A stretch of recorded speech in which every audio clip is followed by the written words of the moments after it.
Whispers in the window are angry waves. Way ho, the sea of souls. Down to the mists as the ocean slaves. Way ho, the sea of souls. Way ho, the sea of souls. Way ho, the sea of souls. Oyster sails round the eddies and shoals. Hey ho, it's the sea of souls. Now drop at the anchor and grab some grog. Way ho, the sea of souls. We'll make a new entry in the captain's log. Way ho, the sea of souls. Hey ho, the sea of souls. Way ho, the sea of souls. Oyster sails round the eddies and shoals. Hey ho, it's the sea of souls. Oh, way ho, the sea of souls. Way ho, the sea of souls. Oyster sails round the eddies and shoals. Hey ho, it's the sea of souls. Hey ho, it's the sea of souls. Sea of souls.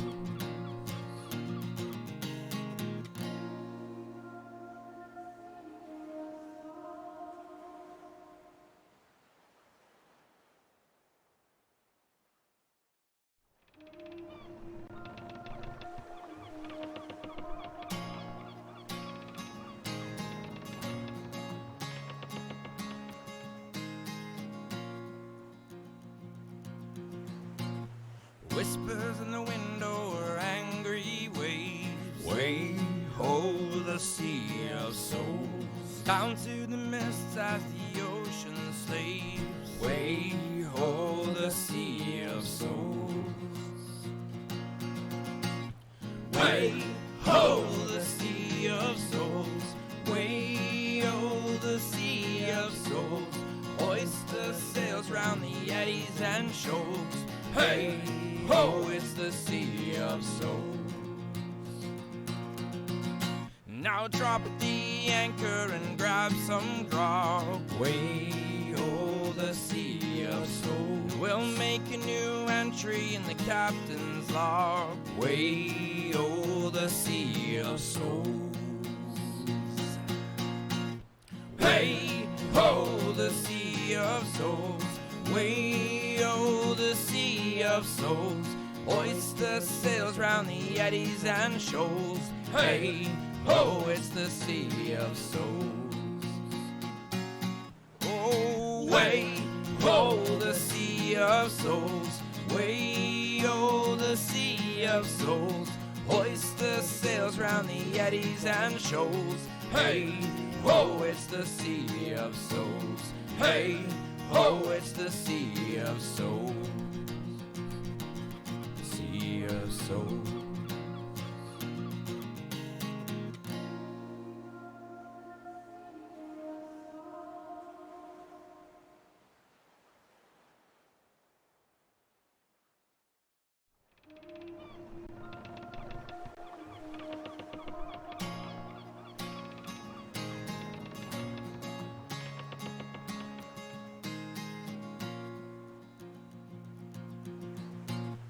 Whispers in the window are angry waves. Way ho, the sea of souls. Down to the mists as the ocean slaves. Way ho, the sea of souls. Way ho, the sea of souls. Way ho, the sea of souls. Oyster sails round the eddies and shoals. Hey ho, it's the sea of souls.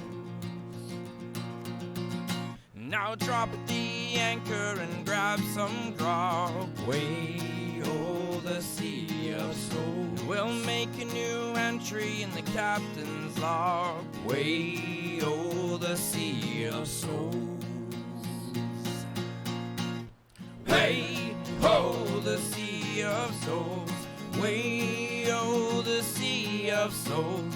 Hoist the sails round the eddies and shoals. Hey, ho, it's the sea of souls. Oh, way, ho, the sea of souls. Way, oh, the sea of souls. Hoist the sails round the eddies and shoals. Hey, ho, it's the sea of souls. Hey, ho, it's the sea of souls. Sea of souls.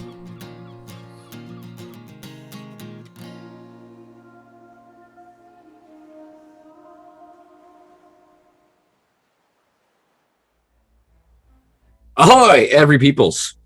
Welcome to the Sea of Souls live stream D&D campaign brought to you by the Elderbrain cast, which is us. I am Pundy, aka Craig, or also known as Craig, along with Mike, Ian, Devin, and Jack, and we are here to play some D&D, and we play in a homebrew, seafaring, pirate-esque campaign that features a lot of shenanigans and other stuff that's D&D, because that's what we do. We're playing D&D. Shenanigans. Shenanigans. There we go. That is now hashtag canon. Mm-hmm. Hashtag shenanigans. I will add that to our Twitter. Things, you know. Good show. It is a good segue. Yeah, check us out on all the social media things, because that's where life happens, especially these days. Life in the real world is a myth, but social media, that's where you find entertainment, including us. So yes, if you're joining us for the first time, welcome. Obviously, we are partway into our campaign. You can get caught up by checking out our videos on the YouTube, or if you like audio version only, then you can find us on Podbean, and you can listen to those in the car or do whatever you're doing. And again, you can find those links at our link tree, which is above here. And you can check out all those different ways to listen to us, watch us, get caught up. But yeah, thank you for joining us and hanging out with us as we play some D&D. So, quick recap of where we are. Last session, as our four adventurers managed to get a little bit of information about a nefarious individual by the name of Runix, who has been tailing them for a little bit in town. Not as much information as they'd hoped out of one of his lackeys, but decided that it'd be best to perhaps get out of port for a little bit, and remembering that they had an existing contract with Ship Boone and one Havla Stone Grinder to actually get some work on a ship to earn some coin, which would also get them out of port. They met up with Havla, who assigned them a small ketch, a ship that was outfitted for salvaging and the like. And they have set sail aboard the Stormcaller in search of rumored sunken dwarven strongholds. And given a map that had some locations shown where previous excursions had taken place, having not found anything yet, they were basically left to decide where they wanted to travel around the island and see what they could discover. They found a shipwreck, which obviously was not a dwarven stronghold, but they did find some gold, had a little bit of an adventure, and came away a little bit richer. And also last time we leveled up, post-stream, actually. So our crew is now one level stronger, one level mightier, and ready to take on dragons. I mean, what? There are take on dungeons. I mean, I'm feeling pretty good. There are no dragons, or are there? Not yet. They're not. I mean, I'm a Or are dragon. there? You are a dragon. Is this one of those? Oh wait, yeah. No, they're all kobolds. That's right. They've just like slowly like digressed, like devolved into like kobolds, and eventually there's just like, you know, those little like salamanders and stuff you see running around, like those are dragons. Those are Every rats. dragon is just 7 or 8 kobolds in like a really big trench coat. Pretty much. That's pretty much what you can expect. They do like a pyramid like cheerleaders do, and then they just kind of like drape a tarp over that, and then Right. And the more kobolds you can add together, like an ancient red dragon, ancient is more like epic. Like it's a title that's given to them, right? Like you are the ultimate because you managed to fit like 26 and a half kobolds in a coat. Hang on, I'm updating the wiki. That's good. Yeah. Word of God, as he has spoken. All right, so we continue then with our 4 adventurers aboard the Stormcaller, having marked off one location on the map they were given by Lady Stone Grinder. I gotta look at my notes. That's the fun thing about being a DM is you actually gotta remember more than one name who you're playing. So That's weird. I thought you just had to know one. You forgot the most important thing that happened last time. I don't think I did. There's a bet. Spirit of healthy competition. I'm gonna win. I don't think I forgot anything. Yes, we do have a tally going on between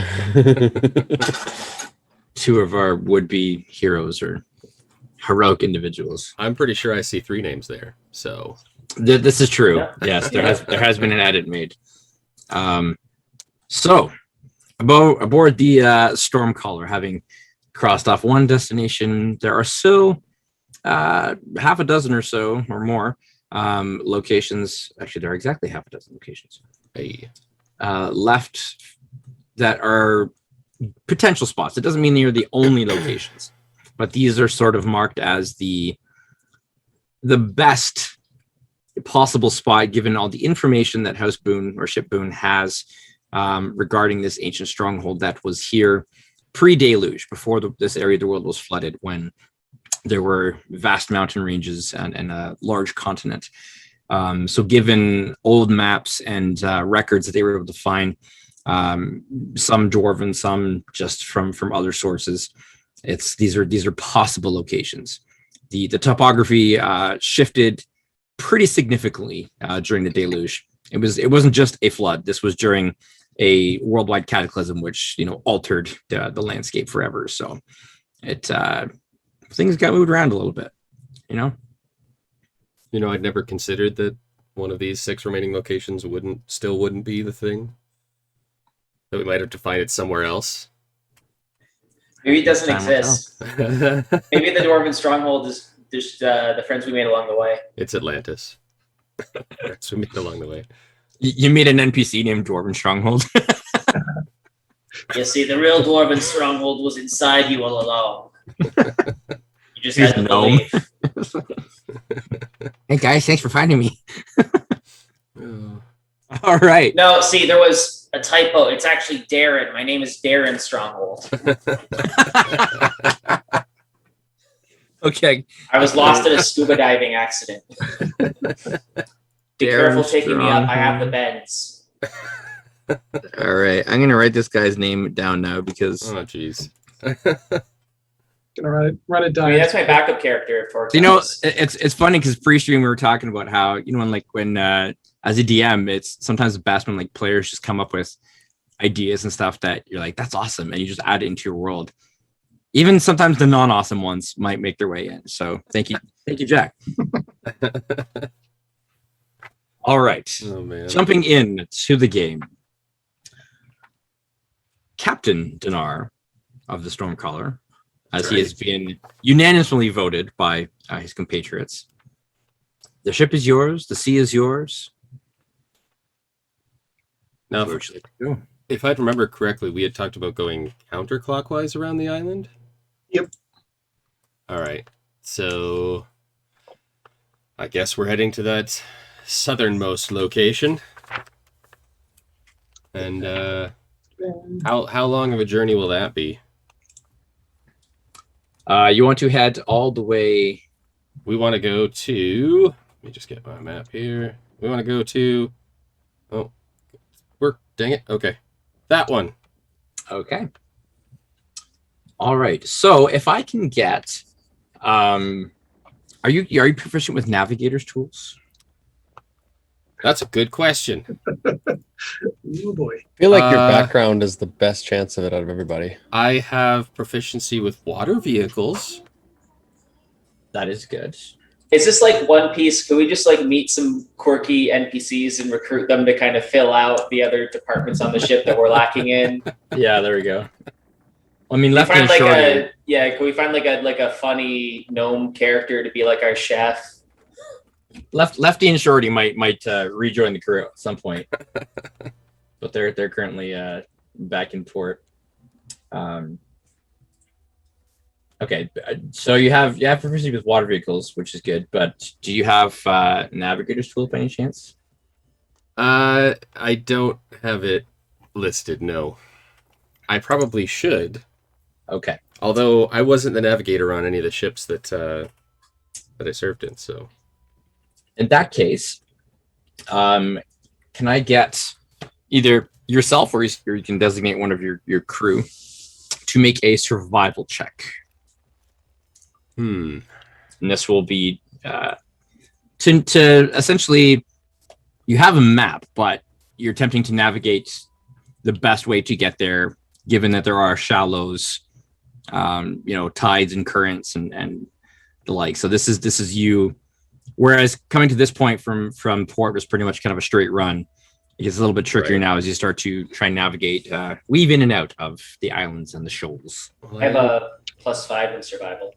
Oh, okay. I'm trained in survival, but only a +4, so I will give it to Torque. Can the captain give me the help action? Or I say yeah, love to. especially with as you're proficient with water vehicles, kind of knowing what might be best for the ship. Then you can give him advantage on this. Love it. For sure. sort of a "Does Funa take the wheel" moment. We'll sail the world and foreign sea, hoist the old mast down. You'll fight and steal and toss and flee. Okay, Well, Great. starting off with a nat 20, I mean, praise Desfuna. I think All that's literally downhill what- from here. I think that's literally what Torque is doing. Is that like in his daily prayer, he's just sort of like listening to which way the wind is blowing and like following sort of like the waves and like Cool. looking for like signs from his goddess to try and like look for guidance on where to go, and then that's sort of like the path that he charts as a result of that. cool.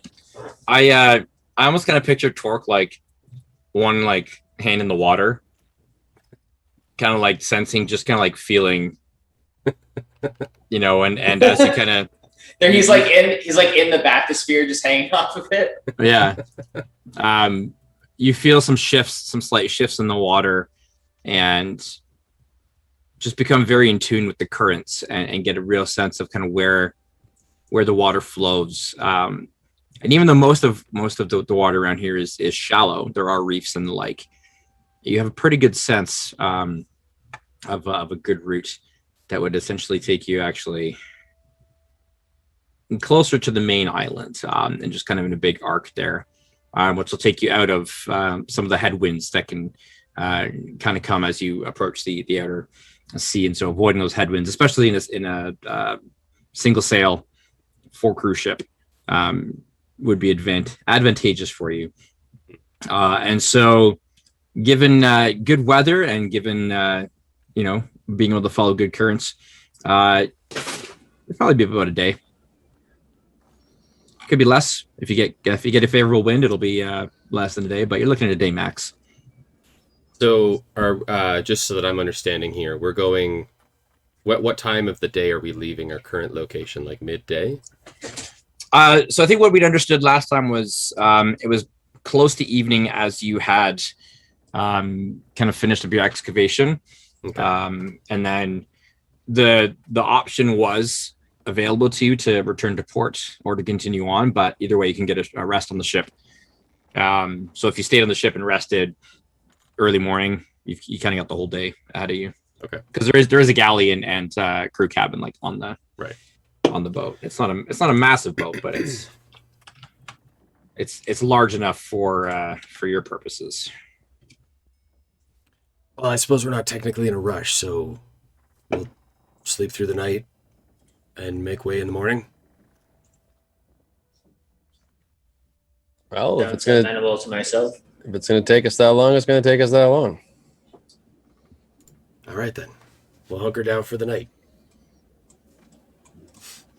All right, Leave the drop rest- an anchor, skipper. Let me throw this on here for you guys. There's the midship.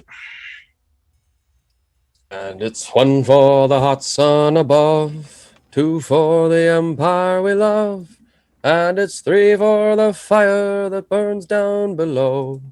Roll Northumbria. Roll And Northumbria. just for kicks, here is the lower deck. So there's a galley there, storage, extra cots, etc., etc. Why is it Woo! so small on my Hammock! screen? Yeah, Why is this so I feel like small? it's kind of Yeah. it's. I just Is it got not a teeny coming tiny big? little picture. Yeah. Oh, hold on. I thought that you just copy and pasted another. Oh, there There we we go. go. is. I forgot to hit Shift Z. I hit Z. Z does it for me. Shift Z is what brings it up for Everybody. every people's. So Yeah. there it is. Very nice. There it is for you. Yeah. And there's midship. So a little bit nicer for you. Yep. So this Enjoy is your captain quarters, Captain Dinar. catch. Oh, This is a homebrewed vessel, homebrew map, made by yours truly. So self promo there because I can. And it's This is my gig. available on our Patreon. I was gonna Just say, where $1 can a people find month. it? It's not available on our Patreon, but it'll be available. It will be. If you want it, let me know. Inquire. All right, so getting good sleep for the night, and in the morning you set sail for your second destination. Should Hope we have discuss enough, watch order and stuff like that, enough or rum to keep this going for the whole trip.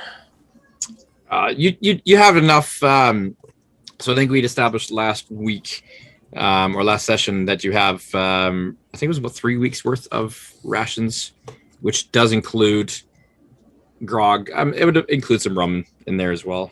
I'm not drinking grog. It would have some dwarven ale because Okay, it's a that'll do dwarven it. ship. So there is definitely a full supply of dwarven ale. Not necessarily like the super expensive stuff. Bush a rim dum a doo dum a da whack fo da da dee oh. There's whiskey in the jar. Hey! It's not like Molson's, but it's like, not like the worst, but it's not the best either. It's like, If it'll get me to it's like pass a out, welly. then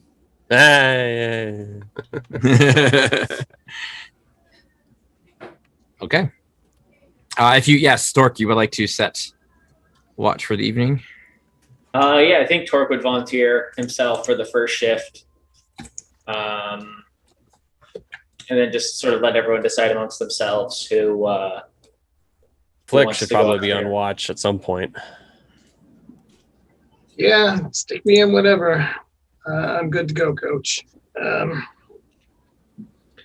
right, you want to take second watch then? Sure. Okay. What do we need? Do 3 you watches? feel heavy, your eyes drop with. Yeah, you can make do with 3.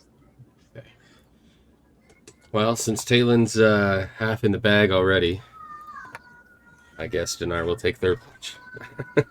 What will we do when the world it is ending, and time it is halted for friend and for foe? As the water's still and the night is quite calm, Talen's shanties kind of echo out of the cabin and across the still waters. You just faintly hear that kind of, it's not an echoing sound, but right, just as it kind of travels across the waters, you can hear it kind of trailing off into the distance. That's eerie. Somewhere out there, someone thinks there's a haunted ship over here, and I think that's hilarious. Yeah, totally. You guys wake up to cannon fire. Torque, as you take first watch, as your crewmates set in for the evening, go ahead and make a perception check for me. Okay. Feel free to let me know anything in particular Torque might be up to. I think that he's just sort of like on the deck near the prow, just kind of just sort of like looking up at the night sky, just kind of listening to the waves, sort of not relaxed necessarily, because I don't think he ever feels fully relaxed, but he is pensive. Okay. It's a 22. 22 Yes. perception. Very nice. There is some nighttime activity, but Torque, being as familiar as you are, especially with kind of secluded island life, living in the open ocean, most of the sounds don't even really trigger as anything more than just sort of natural nocturnal sea life. There are some sharks about, but they're keeping their distance. They're kind of, in lower waters. You do see at one point, kind of off the side of the ship, sort of a bioluminescence, multicolored bioluminescence under the water, that catches your attention, and you just kind of watch it for a few minutes, as seeming fairly large, kind of an amorphous shape. It's hard to really make any details about what the source might be, but there's just this. It's mostly kind of like teals and aqua blue, a little bit of purple in there, and the light's just very softly glowing, just kind of moves about. It does seem very methodical in its movement, at times kind of going against the current. Probably silently. Get about 20, 30 feet below the surface, and after 20, 30 minutes, you can kind of get the idea that it's whatever it is descending as the colors begin to mute and blur and eventually fade. I'll just watch it silently the whole time, and once it's fully out of sight, then I'll just go back to what I was doing. Give me a nature check, if you would.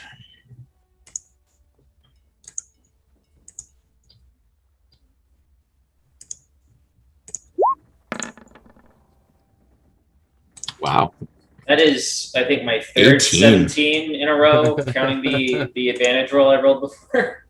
All right, so Torque is on fire with these rolls to start the game. Oh, he's not on fire from the bioluminescent stuff. No. Okay, all right. Just had That's to clarify. unrelated. No. we're going with figurative, metaphorical fire, on fire here. Yeah, Yep, yeah. Good. Allegory. A memory is triggered. Something you overheard at one point. You haven't encountered this, but you have heard of creatures that normally are more at home in the deep sea. Not really a shallows type of entity. But you have heard of the Luminara, which are fish-like, but there's something a little bit more magical, mysterious about them. And these are very large fish-like creatures that have patches of bioluminescent scales. And just as you're looking at this, it's almost kind of like an afterthought. You're like, huh. This world truly is full of Could wonders. that have been one?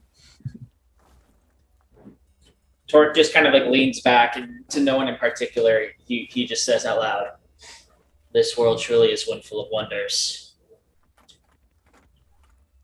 If only I had realized it sooner, maybe things would have gone differently for me." And Soft breeze almost in his answer. right hand kind of starts to shake and spasm again, and he just kind of like puts a hand around his wrist just to try and stifle it, and then just goes back to just sort of a meditation, a deep breathing. Right. The rest of your watch proceeds without too much excitement. It's just a quiet, fairly calm, almost cloudless night. Many stars above. you can see the broken form of Belzoon, the moon, and its almost teardrop-like pieces that have broken off of it, kind of trailing behind it, quite clear in the sky above.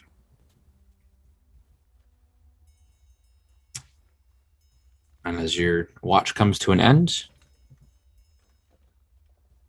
it's a very peaceful night. Too peaceful. I can fix that.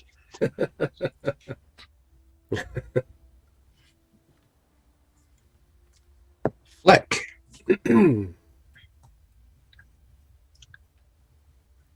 So yeah, I will probably. Torque will find me all the sheets ripped off of whatever bunk I have, and I'm sort of in a whole nest underneath my bunk. Yeah. Scrabble out, grab my big book, find a nice spot sort of up on the machinery at the back that raises like the crane for the bathysphere. Yep. Nice high point that I feel safe perching up there, because I don't think we've got like a proper crow's nest on this. Like it's not really big. There's not. No, the masts are. I think I only have them as either 30 feet. But there's no main mast. It's 2 masts, but another one has a real crow's nest on top there. This Very will have to basic do function. Flick's den for now. I'll have a blankie with me. I'll curl up with my book and keep half an eye on what's going on outside, but be mostly reading. Okay.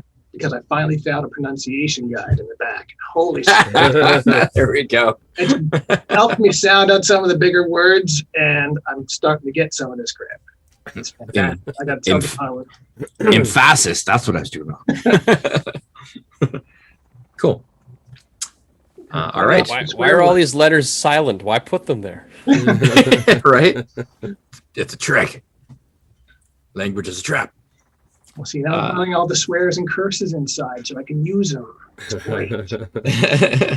And nobody will know what you mean. Go ahead and give me a perception check as you begin your watch. Master Dog Slicer. That's a solid 6. I am Ooh. too busy reading. You are in the book. Yeah. Okay. It's one of those moments or those periods of time where 3 hours is more like kind of half an hour, 20 minutes before you realize that you kind of look up and you kind of see the position of the moon. Your watch is over. I guess I go get the captain. Nothing to report, sir. Okay. I mean, there's no fighting happening, so I suppose you're right. I mean, no hostiles spotted either. It's been hey man, I gotta show you some of the neat stuff in the back of the book when it's better lit here. There's some cool stuff. You're actually okay. I like this plan. Yes. Yes, Yeah. let me read.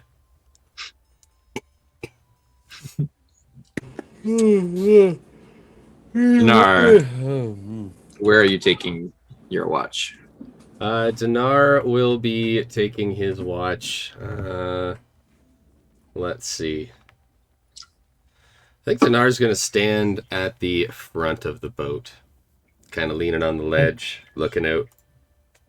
But I used to know the terminology, and I've forgotten it. The front of the boat, whatever that is. Port? Port? The boat? Starboard? I Aft? think Aft? it's port. Bow? Bow is No, it's bow. Port is left. Port is left. Starboard's right. Uh, Aft is the back. Yes. Bow If it's is not the port- front. if I'm pretty sure bow is the front, because then you got the stern at the. Oh, the stern. The aft is the... Oh, whatever. I thought I'm that standing was on all the bow of the boat, looking forward. The aft castle is like the little raised part at the front. Wait, so Ah, I thought the poop deck was That's at the the back. No, that's at the back.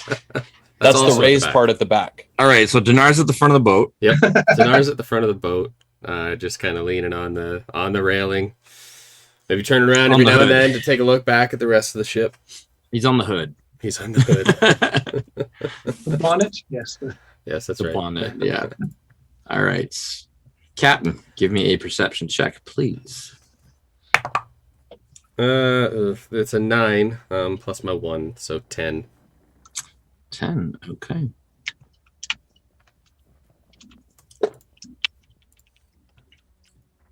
You're distracted in a good way, in a refreshing way, again, by just the very clear, calm night that it is. There haven't been many of these kind of calm moments as of late, and just being able to enjoy the starlight and the light of the moon as it is, glistening off the water, the kind of the soft waves, hearing that creak of the boat back and forth, comforting sounds for you, reminders of your time in the Navy. In the midst of those familiar noises, though, there's one that stands out a little bit. A little bit of a scraping sound. Sounds like maybe something bumping or rubbing against the hull, almost. It kind of sounds like. It's fine.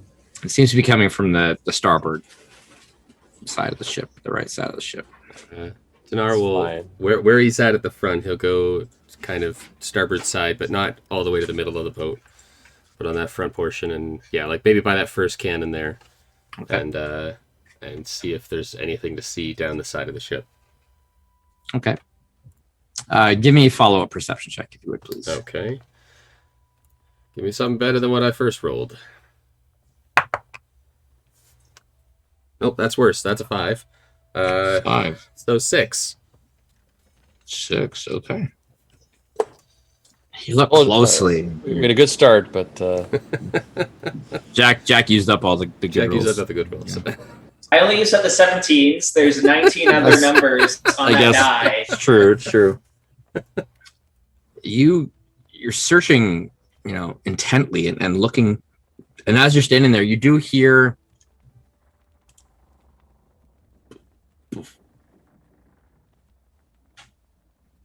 like something softly bumping against the hull, almost kind of that sound.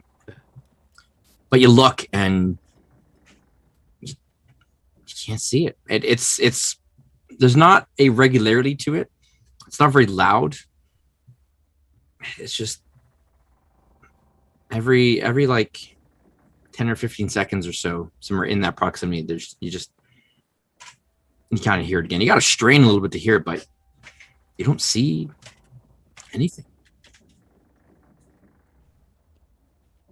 At this point, that I wish I had taken some kind of light spell. you glow. Oh yeah, that's right. You are a light spell. I was like, I could have sworn I had like light, those light orbs or something. Like somehow I'm lighting up areas. So Dinar is he's a homebrew type of Dragonborn, radiant. He literally has like light within his scales. He can make himself glow. Yeah. Carrying on. I will use my inner light that I can now remember is right on my character sheet, and I will try to focus it as much into my palm as I can, and I'll walk down the side of the ship with my hand raised out, kind of pointed down, trying to be like a spotlight on the water below. How do we play D&D again? Not like this, apparently. With the aid of your light, you do see the source now, and it appears to be a bottle. Ooh! Is there a roll of parchment in it? In the kind of caught in the waves, and just is floating. And every now and then, when a wave kind of comes along and just gently kind of pushes it, just nudges it against. It is so good that I just switched to Mage Hand on my cantrips. As we were having this engagement or this conversation, I was like, I should switch up a cantrip. I'll use Mage Hand because I'm not using Prestidigitation. I will cast Mage Hand, please. And I will use it to, assuming I can reach that far, I will use it to pick up the bottle. What does your Mage Hand look like? My Mage... Ooh, that's a good question. What does my Mage Hand look like? Isn't it invisible? It's only invisible if you're a arcane trickster. You can make it look like whatever you want. I mean, let's see. You know what? I think as a joke, the dwarves that Dinar served with, it looks like a dwarven hand. Cool. Like Dinar is able to control the hands of the dwarves around him. Yeah, thick and stubby. Okay. Maybe specifically one of his friends' hands. So it's like, look, I'm making you do stuff. Stop hitting yourself. One of his dead friends, like, be useful now. It's Stop hitting yourself. Stop hitting yourself. A little bit morbid. Remember that necromantic spell you just took? Yeah. So I told you it was a slippery slope. Dinar's descent into darkness has begun. All right, with your dwarven mage hand, you scoop up the bottle and bring it up. It does appear to be just like an old ruddy kind of wine bottle. And you can just make out inside. There does indeed appear to be some sort of parchment stuffed inside, and the bottle is corked, and there's copper wire or wire of some sort that's been kind of wrapped around the cork many times. In a vain attempt to further seal the bottle that is already sealed, but whoever did this was perhaps with whatever limited supplies they had on them, just really wanted it to be sealed. Really wanted it to be sealed. Does that mean I should open it? Or does that mean I shouldn't open it? I think I should open it. Come on, man, open it. Sorry, always open it. I think we should postpone. I think Dinar he'll unravel the copper wire, store it in his component pouch, because that'll be good for message, and then try to fetch, if I don't know if I can, but try to fetch out the letter or parchment, whatever's in there. Okay. Easily enough. Yeah, it's rolled, but more stuffed than rolled. So it is fairly easy for you to get out. And unraveling it, you don't find it's not a letter. It's not a message. What you speak? I speak Common, Draconic, and Dwarvish. Okay, so there are a number of symbols, runes that you do not recognize, and they're written almost like one on top of the other. Like there's 5 total, and they're just kind of written like one. Oh, they're written down. Yep. Yeah, but you don't recognize them. It's kind of a flowy script, but it's not a language that you are familiar with. All right, I'll roll it up as tightly as I can, stick it back in the bottle, and I won't replace the copper wire, but I will cork it back up and then stick it in my pocket. Okay. For the morning. Good. The rest of your watch is uneventful and, again, somewhat serene. And there's a really calming and refreshing moment as the sun rises on the far horizon, way out beyond the vast, near the edge of the world. And given the clear night, clear morning, clear skies that it is, you see that distant sun, and as it slowly begins to bathe the world in a soft orange glow. It's nice. The day dawns, your watch ends, and the rest of your crew begins to stir. All right, who speaks weird languages? Fine,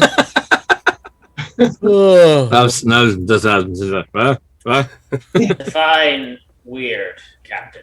Vork speaks languages that some would consider unnatural. That's true. I found this bottle while I was on watch last night. I can't read it. That sounds like Talen's language to me. I speak bottle.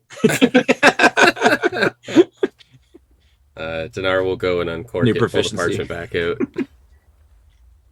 She set me adrift, free to float to world's end, with a bottle as my only friend. I'll first hand it to Torque.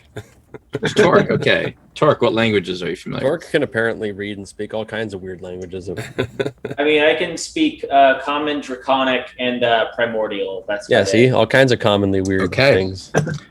You do not recognize these runes, these characters. Worth a shot. Tayland. I'm gonna level with you. I speak Common and Dwarvish, and I know Druidic. But Druidic have like a written language? It's more symbols than anything else. Not like. I mean, there's no raw rules as written regarding that, so it's kind of one of those up in the air things. I'm just thinking in terms of like, would Druids bother to write stuff down? I feel like probably not. But... It's hidden messages. It's usually things like markers, like trail markers. Probably more like old, like Celtic, Gaelic, symbolism and stuff. Like that. I always assume that Thieves' Cant is like the old, like 1930s, like hobo language. Like, there's good food in this house, or like watch out for the cops. And it's like Skyrim, like 3 lines, like 2 triangles intersecting. Yeah. So Tayland, you don't recognize it. Torque, you don't recognize it. Dinar. Do I recognize what kind of alcohol was in the bottle? If it's a local vintage. Give me a booze check. Give me an alcoholic check. This would be give me a nature check. Nature? Or maybe I'd even say medicine, one or the other. And it is medicine. Maybe there was medicine in it. Yeah, I'll do medicine. 17. Hey. This is wine. Okay. Possibly that narrows it down. Possibly elven vintage. An elven wine. Okay, that's a little better. But even then, we're literally in like the trade. We're in an ocean where people trade stuff all over the place. Yeah. So. This is common variety. Like this is your run of the mill standard. Yeah. All right. This is like your like Innisfil. Give it a check flick. It's killing kind of. Jackson Triggs maybe kind of Are you telling me, Dinar, you don't have any sort of spells to be able to read all kinds of languages? Not yet. Flick, what languages is it do you in know? Goblin? It is not in Goblin. Does it look like the Elvish script in my book? Like, could I roll Arcana or something to see if I at least recognize what kind of writing it is, even though I can't read it? Give me a straight intelligence check. Mm-hmm. Straight intelligence, so the same as my Arcana check, please. Yeah. Here we go. Blam! No clue. That's not a good blam. No. Different handwriting it, like. Yeah, no. You have no idea. You have no idea. Floppy handwriting here. I have no clue. So for the moment, the four of you have no idea what this says. But there are it's like 5 lines. Instead of written out like a script, it's more like symbol, symbol, symbol, symbol, symbol. But they're varying in like one grouping has like 2 runes together. One looks like maybe 3 or 4. It's hard to know what exactly they mean, but there's 5 different lines. I know. Could it be an invoice, treasure map? For the moment, you have no clue what it says. Recipe, diary, who knows? Maybe it's some guy on a desert island trying to find help. Well, we wouldn't know what island because we can't read or what it's just written. Kind of raises a brow ridge at Tayland. I mean, if you were going to do that, though, you'd think you'd write it in common. Maybe this is really old. Like really old. Pretty common. It's written in hallucination. I guess Taylor might be familiar with that actually, but no. I dabble.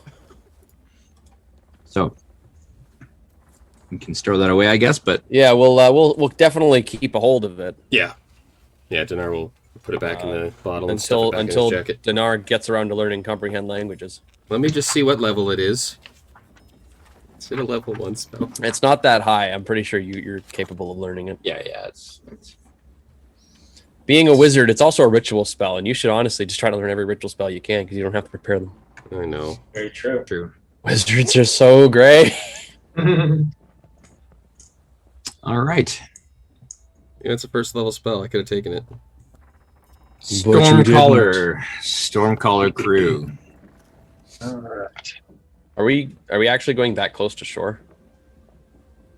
Well, I mean, relative on the map there. It's not like right by land, but no, it's. Look, I drew it freehand. Okay, shut up. No, fine. I was wondering. Do we have a crew? I thought it was just the 4 of us on this boat. We are. You are the crew. Okay. That's what. When I say Stormcaller crew, it's the 4. Got it. Hey, rules is written as long as the ship has at least 3 people. Depending on the size of the ship, it can function. You're right. Correct. That's all we need. This ship theoretically can function with 1. Theoretically. I mean, if Jack Sparrow can do it, I'm sure. Not well, but yeah, exactly. If the one's me, sure, but you know. Yeah. I'm just built different. That's right. Okay. Are we heading out? Yep. I don't see why not. Alrighty. Yeah. Mr. Torque, raise the anchor. Ready and willing, Captain, sir. In that case, Up we go. who would like to give me the D100 check? I know we had the captain do this. I don't think I did one last time. Yeah, I think it was it me and Flick did it last time? Yep. Yeah, so Tayland and Torque. I'll say Torque. All right, you're the boss. That's right. Away, ho, haul away, we'll haul away together. Oh, that away, haul oh, away, wait, no, we'll it's supposed to haul roll away, Flick. 53. 53. Okay. 53. Away, ho, haul away, we'll hope for better weather. Away, haul away. All right. So, not long after you set out, sort of as you kind of come about and around this island here, I'm assuming Flick, you're probably still kind of a main watch duty. On lookout, yep. All right.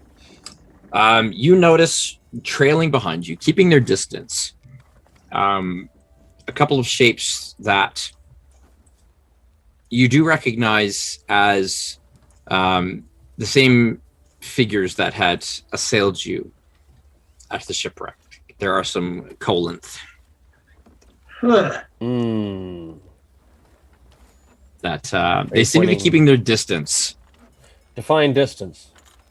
They're about 100 yards off. Like but they kind of that's a pop good up, distance. and you can see them coming into the water, and they dive under. But you go for a little bit, a couple miles, and then they're cut there again. So they do seem to be following you. But Can you count how many? Keeping with the ship. you can give me a perception or a survival check if you'd like to get a better idea of how many, their intent. All right. Well, I think we know their intent. Hey, I rolled double digits this time. Hey. 14. Okay. Hard to tell at the distance, but 100 yards off, it's hard to tell exactly how many. But you have seen about 3 or 4 sort of distinctive individuals that you can make out. And it does appear the way that they're kind of like coming up out of the water as if they are on top of something. Possibly some sort of mount they're riding, which would seem to indicate their ability to keep up with a ship. Likely not something they could do just free swimming, but they seem to have some sort of seaworthy mounts that allow them to keep better pace and come up out of the water. I suppose we got Well, half-facing guns on this tub, do we? we do have some guns. Do we want to take them out now, or do we want to let them follow us? Can we just load some powder but no actual ammunition into a cannon to fire a warning shot? That's a waste of powder. Yeah. Well, How many battles on the high seas do you think we're going to get into? I mean, in a seafaring campaign, nah, none. If we shoot a warning shot and it scares them off, then it's not a waste. It's only a waste if it doesn't work. I agree. You know what another kind of warning shot is? I feel if we shoot and we miss, it's a waste of powder and ammo. These creatures don't strike me as dumb animals. I feel like they're going to be aware that we have such kind of firepower. I mean, I could nail one with a magic missile. To be honest, something floating around in the water wouldn't be too particularly frightened of a cannon because they can just dive underwater. So you do have at the back of the ship, you do have 2 swivels as well. So you have 6 guns on the sides, which are 6-pounders, small guns, and then you do have the railing mounted swivels on the back as well, which fire they're like 4-pounders. But so they're 4-pounders made an awful din. Their distance isn't all that great, but they fire, and you can aim them back. What's the range on these things? The cannons you'd have to broadside, but the swivels you'd be able to actually kind of point in that direction. What can we expect on the range? Let me just bring that up for you here. So the swivel guns have a max range of 500 feet only. That's within 100 yards at least. Yeah. So they are short range compared to your cannons, which are 1800. They are small guns, so again their max range is not quite as far as some of the bigger guns would be. But your swivels can shoot up to 500 feet at disadvantage. 250 without disadvantage, 500 with disadvantage. Look, and Tayland, let's load these 2 swivels up. Take a couple pot shots at them. Aye, aye, Captain! Make the things go bang. Got it. That's right. Okay. Hey, it's best of both worlds. Torque, we probably won't hit him from this range, but... Load the cannons, raise the flag, and take hold of your heart. A proper man of courage does not flee before the start. Boom! You're the Collins. But in Goblin. It doesn't like this. Okay, so are you powder only, or are you actually loading? No, load balls. Might as well if we I mean, it's an even better warning shot if we hit one. Yeah. Okay. All right, so you've got 2 shots. I mean, what's the worst that can happen? They actually decide to start attacking us. Okay. If they're not deterred, I say we go broadside and unload. Mind if I fire both cannons? Pardon? Do you mind if I fire both cannons? How are you going to fire both cannons simultaneously? With a really long stick. I think I want Flick to take the shot. Oh, that's fine then. Okay. Okay, so Flick's on 1. Flick skills don't count. Not towards me, no. He's not competing. I see. That's why you wanted to take both shots. I was like, why do you want to take both shots? What is it? You want all the glory? No, you want all the points. He wants the kills, yeah. Okay. I gotta catch up. Okay, so Flick's on 1 and Tayland's on the other? Yep. Is that Say correct? let's target 2. The 2 high dex people, yes. Okay. Well, you're actually going to be using the guns. I figure it makes sense. So each of you roll a d20, adding +5 to the roll, please. 21. Blackjack. Nice. 21. Oh. Niner. Come on, Fleck. Okay. Get those numbers up. Flick can't even see over the cannon, so he's just like. So Tayland takes the first shot, and the sound of the shot and the slight jarring of the ship kind of throws Flick off his aim a little bit. He fires, but your Flick, it's like the gun kind of goes up a little bit before you take the shot, and you just see the shot go. Boom. I mean, the distance is pretty good, but it's quite a bit off from them. Dinar, sorry, not Dinar. Tayland, your shot is fairly accurate. Roll a d4 for me, please. Okay. 3. Fairly accurate. That's 3. Well, there are multiple targets. There are multiple targets here. It's So what we call a target-rich environment. this is kind of seeing where and sort of what kind of damage we're talking about here. Okay. Roll me 2d10, please. Hey. Can do. 15. Oh, Nice. yeah. Nice. All right. So you land a solid shot. Kind of right as you see one of the colonists who looks a little bit bigger.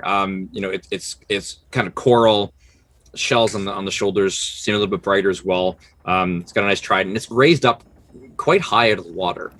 And there's kind of the fire, and they just kind of seem to be watching and looking, and its eyes go wide, almost kind of realization of what's happening as it seems to be giving a command. And you watch as the cannonball just like right in the chest and knocks it down. There's kind of a mad scramble, and you see the water just like kind of churning as several of the other shapes that are kind of above just like dive under. And after a moment, the water just goes still. Whoa! Just see that! Don't see a body. There's no way to confirm that you actually killed that thing. Oh, he's dead. No body, no point. Well, Here, Torque. Here, you take the cannon right to the chest. We'll see if it kills you. I could take a lot more than one of those. Yeah, and you're bigger than him, so you know. No body, no point. I'm inclined to agree with Torque. What? Why? Unless you confirm the kill, then yeah, it won't count as your kill count. But you hit him. That was a good hit too. But Flick, did he get back up again? Well, I'm kind of looking now. Is anyone getting back up? Are they getting closer? Did that actually scare them away, or are they? Give me another perception, Mr. Flick. 30 of them come up. Oh, you don't see anything. So far, I've rolled a 1, a 2, a couple of 4s, and that single 10. Oh my goodness! Wow. Compared to Jack 17 collection, we're averaging. You ain't seen nothing. Nope, nothing In the there. desert. Well, Flick, keep an eye out on the waters, but I'd say that we're in the clear for now. Nice work, everybody. just to be safe, I think I'm going to reach into my vest, pull out the red feather. Capture the wild things and bring them in line. Bring out red tail. Go check it out. Okay. Just to keep a bird's eye view of the see if anything surfaces around that area. Okay. You can have your familiar do a perception check then, please. Where's my stats? I don't know. I'll roll. 16 plus. This is not bubbles. Plus 3. So. Okay. 19. He does not see any sign of them remaining. It does appear that they have vacated. He also does not see a body. Well, that's unfortunate. But they do appear to have second guessed their intent to follow after a cannon shot to the chest, and we're like, maybe we'll just leave. You can have a cracker anyway. Not enough that we massacred, 7 of them there. Yeah. Oh, they've got cannons. Okay, never mind. Let's keep I mean, an eye why out. would they want to Flick. chase you down when he massacred half of their... Yeah, anyway. Okay. You continue on your journey for the next 5 to 6 hours or so. About halfway through the day, you kind of come up alongside the main island of Porto de Arias, the Port of Sands, the Isle of Sands. And I will get another D100 roll, please. This can be from Ayland. whoever. Yeah, I'll do it this time. I think it's fair's fair. 73. Not bad, not bad. Not that I have any idea what the D100s mean.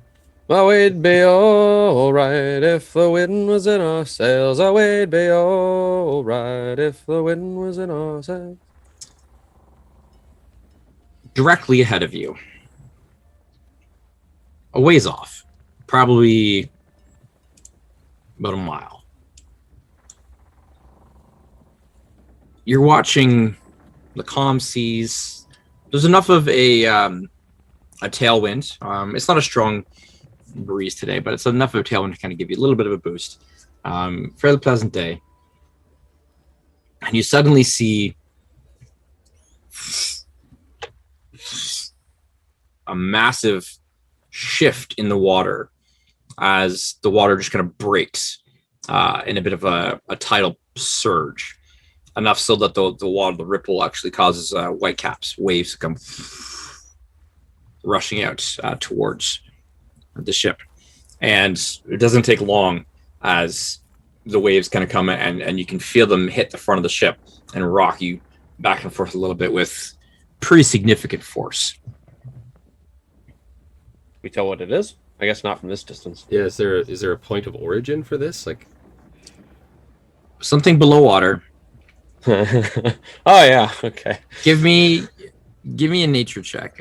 Flick would probably be the one watching, but you would have all likely seen the effects of it. But go ahead and give me a nature check to. Should we all give nature checks? Yeah, who's rolling this? All right. You can all roll. We can do it. Make it a group check, or if as you can compare notes and be like, I saw a thing. Very eager to roll a skill that I'm not actually good at. Okay. Dang, Jack. Wow. Well, you are the aquatic one. I rolled the 2 plus my 4 nature 6. So Dinar's like, what water? What surge? What? I'm busy keeping my eyes on the wheel. Torque, you have a pretty good idea of something very large that would make that sort of sudden wake in the water and burst. There are only a handful of creatures swimming in the seas that are that big. And given the way that there's this kind of sudden break of the water and disappearance, a very specific and fearsome creature comes to mind. Kraken. One that has a shell. Oh, that's worse. A dragon turtle. Captain, a word.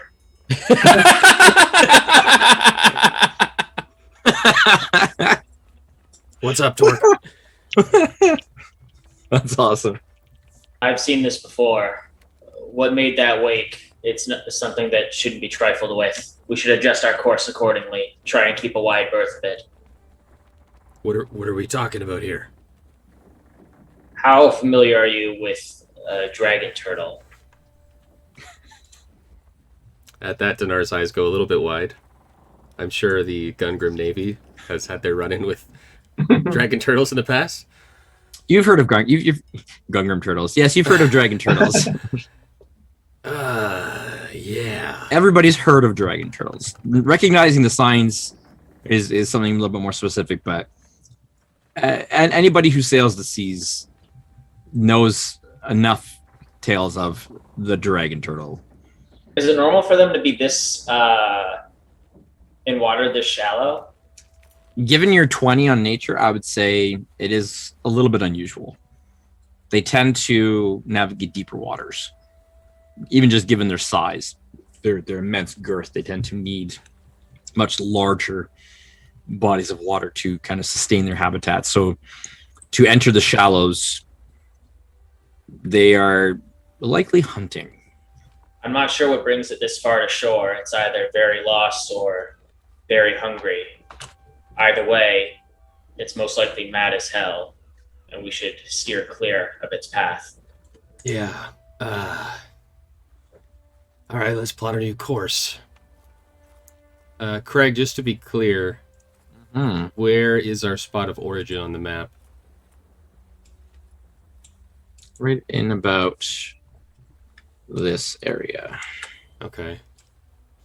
Could we theoretically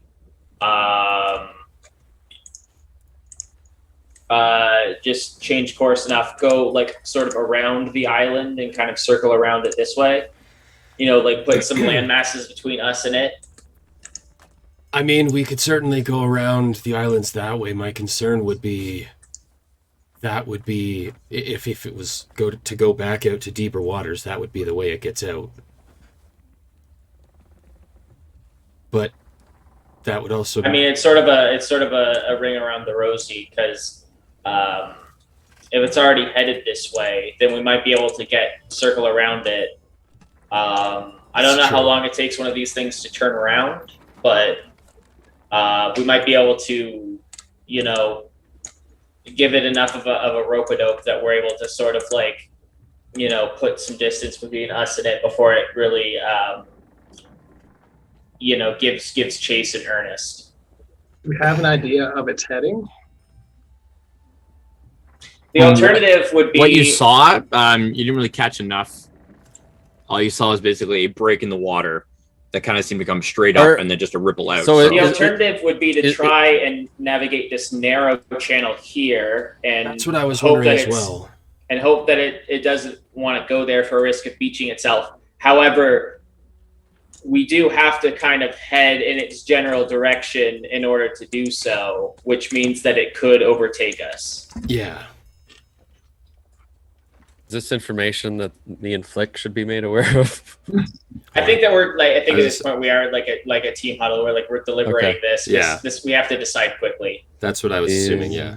I mean, it's not like it's a huge ship, so you're probably like, "What, a dragon turtle?" And like you all hear it as you're on the deck. Oh yeah, fair enough. It's your call, Captain. We defer to you. Do we go around the island or through the channel? Well, Captain. Yes. If there's any consolation, there is a song about a dragon turtle. Does it have a happy ending? The ocean shook, the sky went black, and our blood curdled. Before us grew the angry jaws of a dragon turtle. And it doesn't end well. No, I don't think I need to hear any more of that song. It gave us food and sent us home. Don't know how I survived. The crew all was chewed alive. I must have slipped between his teeth.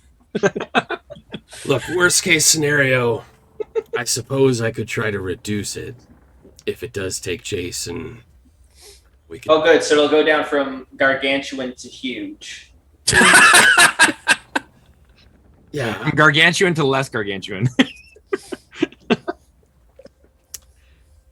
I think our safest route is to go around the island that we're right next to. So, Dinar's gonna pull the wheel and just do like a slingshot. Yeah. We'll come around this way. Torque will say a quick prayer to Disfuna, asking for safe passage. Okay. Dinar, I'm gonna get you to give me a water vehicle check. Hey, I could do that. So this will be a D20 plus your proficiency plus your dexterity. So right now, if I've calculated this correctly, I'm a +7. Wait, did you say plus dexterity? Yeah. So I have it written down as intelligence. If it's a tool or like a proficiency like that, it can be applied to any ability score at any moment on the whim of the DM. Yeah. Okay. Because this is you like doing kind of a quick like maneuvering. This is a physical. This is less of a yes, I understand ships quite well, and more of a I am actively moving this ship. Okay, so this is proficiency plus dex then. Yeah. Okay, yeah. So that's +4. Yeah. Flick. How much meat do we have below deck? How much food?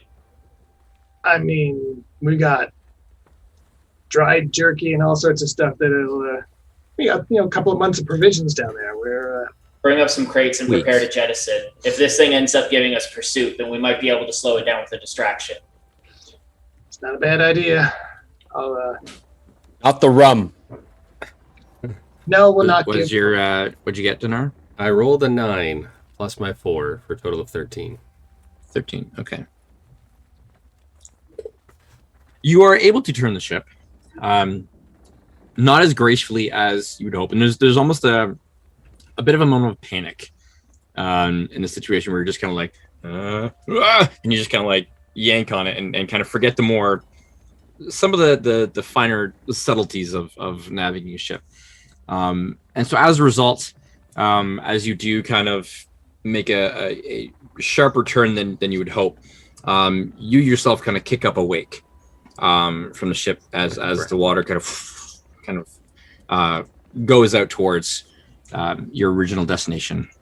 But you manage to turn the ship and begin around your alternate course. Can I get a survival check? Again, from either you or I think Torque made it last time.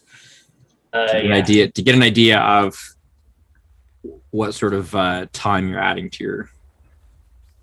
Let's go Torque because Dinar is busy at the wheel.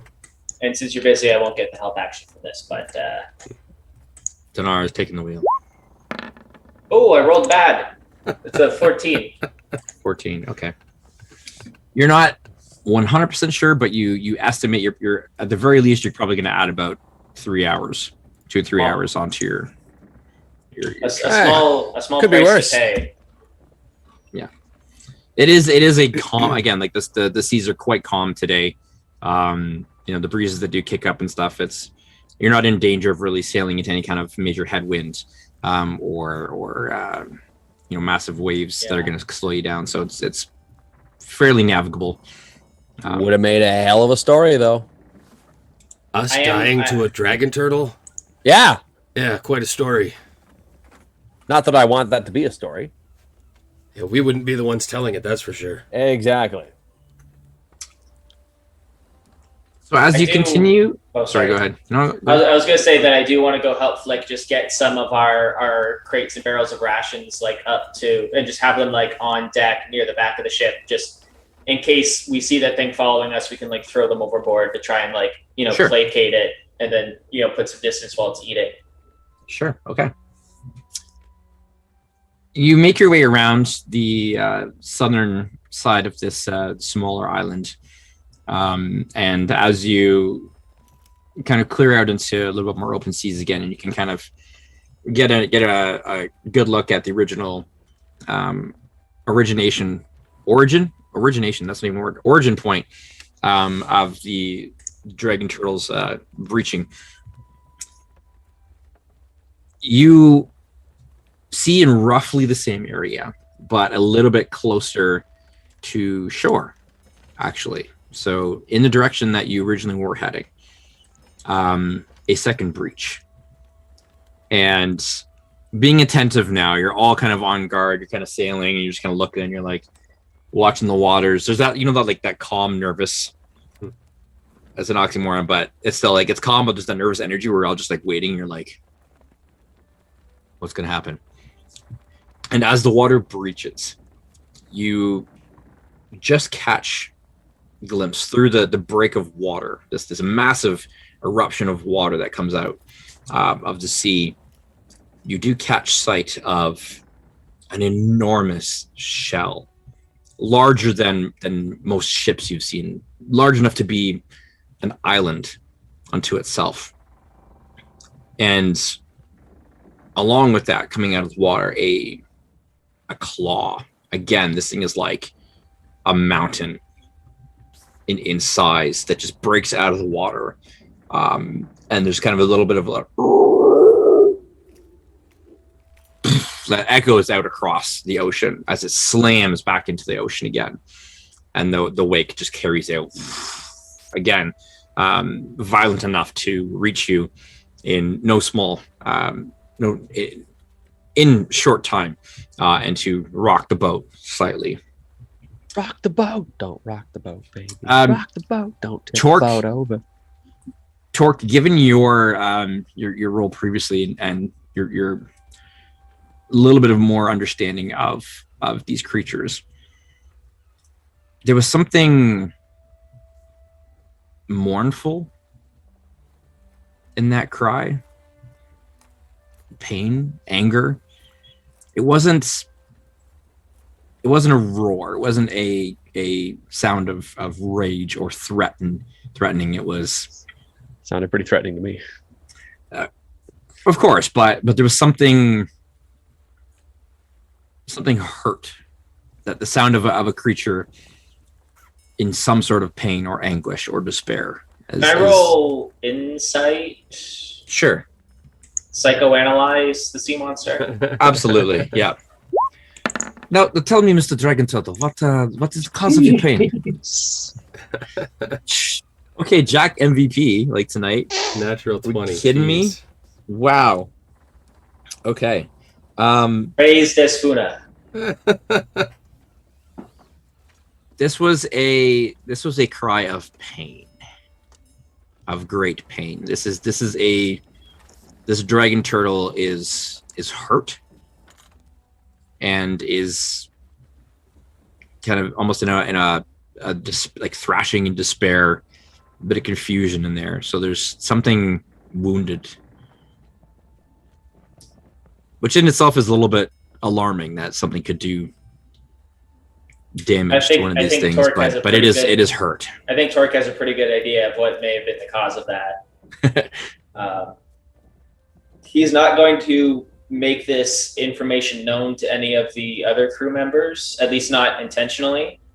Some of them might see or overhear this, but as he watches it, he's just going to just say under his breath, I'm sorry, brother. We can't help you yet, but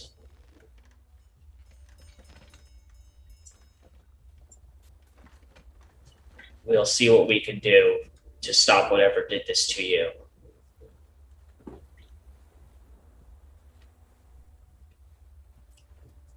And we'll just hand on the anchor, just sort of a silent prayer. Okay. All right, now, being the observant fellow that I am with my passive insight of 14, do I detect this change in body language and know there's something up? I'd say so. Enough. You pick up enough that you kind of catch. I know that his reaction, response to it. Yeah. Could be kindred. I don't know exactly what's going on, but I will sidle over and say, "Hey, little guy, is it cousin of yours or something?" My dad. Tell me, what causes an apex predator to leave its natural environment? I mean, I got some theories. An apex legend. Yeah. Not sponsored. I mean, a critter like that would probably be hanging out in somewhere like, I don't know, say from the Sea of Souls. And then there's this black gooey tentacle god at the bottom of the Sea of Souls stirring up crap. Maybe displace some people. This might be one of them. An invasive species. Yeah, huh? We probably should stop referring to it as a god. I feel like every time we refer to it as a god, it gets a bit more powerful. Like, thank you. I mean, I don't have the language to describe it otherwise. This deific creature, is that better? An abomination. There you go. Otherworldly abomination. A wrong that needs righting. That I can agree with. If it's stirring up crap like this, that ain't right. Almost in reply, you hear, again, echoing across the waves.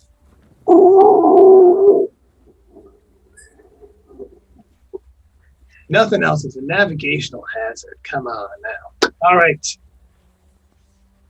I think we've clocked where it's headed, and we're headed the other way, so I'm feeling a little safer.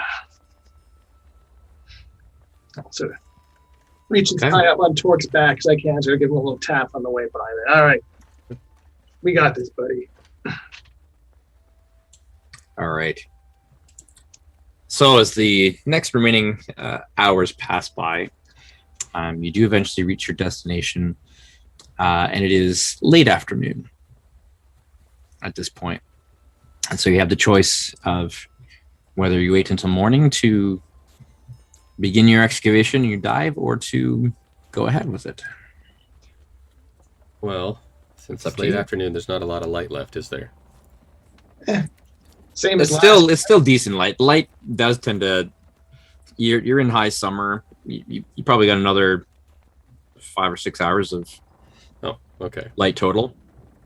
Are the seas particularly any more dangerous at any given time of day than they are from the rest? It depends on the sea. This area, it's kind of give and take. It's there can be just as many nocturnal threats as there are daytime threats. So, Captain, Yeah. I will defer to you. Well, if we've got a few hours of light left, we might as well at least go down and take a look. I was gonna say maybe we scout it out and see what we're up against, and then make a decision. Yeah, sure. okay. Is there anything like how deep is like can we see bottom? At this location, you do not see bottom. You appear to be sort of more on the edge of the shallows, and you can see kind of where the drop off is, kind of closer, I guess, to the behind you. But sort of right over where the location is marked does seem to be more like you've entered deeper waters here. And so it is the sea is quite dark beneath you. Well, gents, the last time we split up, we didn't die. By the time Flick and I got down there, the fight was almost over. But Yeah, we missed the fun. yeah. Do we have anything that can create light underwater besides Dinar? I think it is just Dinar, actually. I think so. No, Everyone form up around the captain then. We'll drop anchor off the other side, so wherever we're seeing the drop off, we'll drop the anchor the other side of the ship. Okay. You can drop like closer to the island here. The island that you're beside, it's almost more of a sandbar than anything. Like there isn't really any there's no vegetation. It's fairly flat, just kind of coming up out of the water. You can actually see that at times it probably would be submerged by high tide as well. So Okay. it is solid, but there's not really much there. And the island that's here to the south, That's what I'm mentioning. That's that what one I'm there. talking about. Are there any plumes of smoke coming up from the island? No. So that's what I'm saying. Like it's a sandbar. Like you can literally just see okay. right across it. Yeah. Right. Okay. That island, there's no vegetation, there's no high rises in it. It's very flat. I see. Okay. Yeah. All right, then we'll just drop anchor. And then, well, Dinar's good. Dinar, I'll need about 10 minutes if we want to do water breathing again. I mean, We'll have 24 I like hours not underwater. drowning, so I'm pro that. I don't see why we wouldn't wait. All right. While he's doing that, I will just do a quick survey of the horizons, make sure we don't have any inbound boats that will cause us any troubles while we're going for our little paddle. Okay. As your ritual completes and your spell takes hold, you'll feel your lungs thicken a little bit, modify slightly to be able to breathe both air and water. It was like if water breathing just shut off your ability to breathe air while it was active. Yeah, that's right. I think You had to go underwater. That's right. Yeah. I'm just remembering that scene in the Check it out! I can breathe water. with the liquid. What, in the abyss? Yes. Oh, man. Oh, so freaking terrifying. Yep. Yep. Oh, man. All right. So with the boat anchored and water breathing on, I guess we'll all head down together. Can I get somebody to roll a d12 for me, please? Captain. Sure. Swing, Let's go that way. swing a little more, the Mario. Swing a little more, Man. just for me. It doesn't matter what dice I'm rolling. That's a 5. 5. Although I don't know if a high number is what I wanted. So. Okay. So you all descend into dark, deep waters. When it starts to get real dark, Dinar will light up his inner light. All over. All the scales that are visible will light up. You just like peel one off and like crack it like a glow stick, or Yeah, but then my AC goes down by 1. oh, okay. I mean, now he can. He can only do that like limited amount of time before he's just like, yeah. Got it. He's like this weird like gooey flesh creature. But then he's just human. It's like, oh man, now I suck.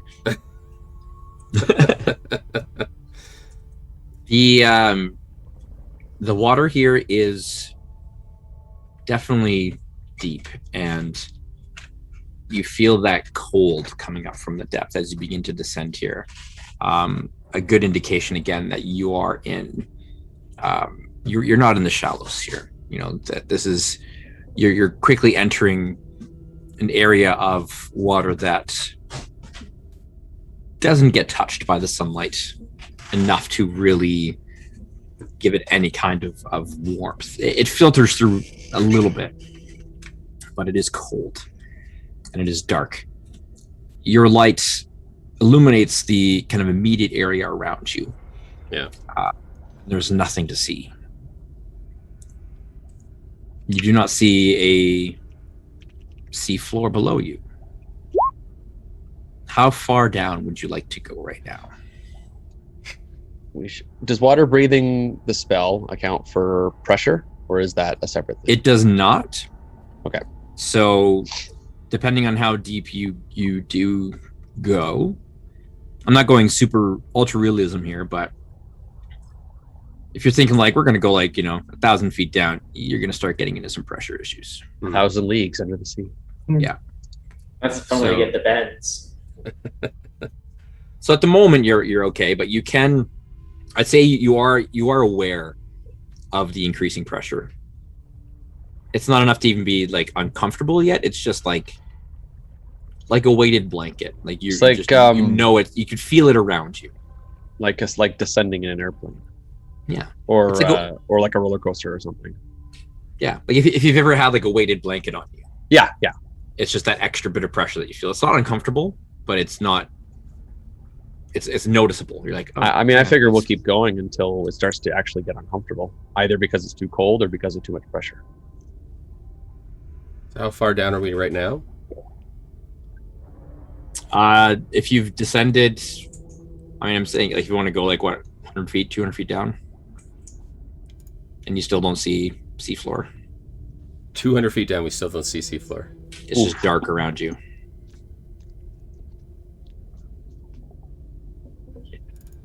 You can see like up. You can see the light above. You can still make out the surface just enough, and there's a light filtering.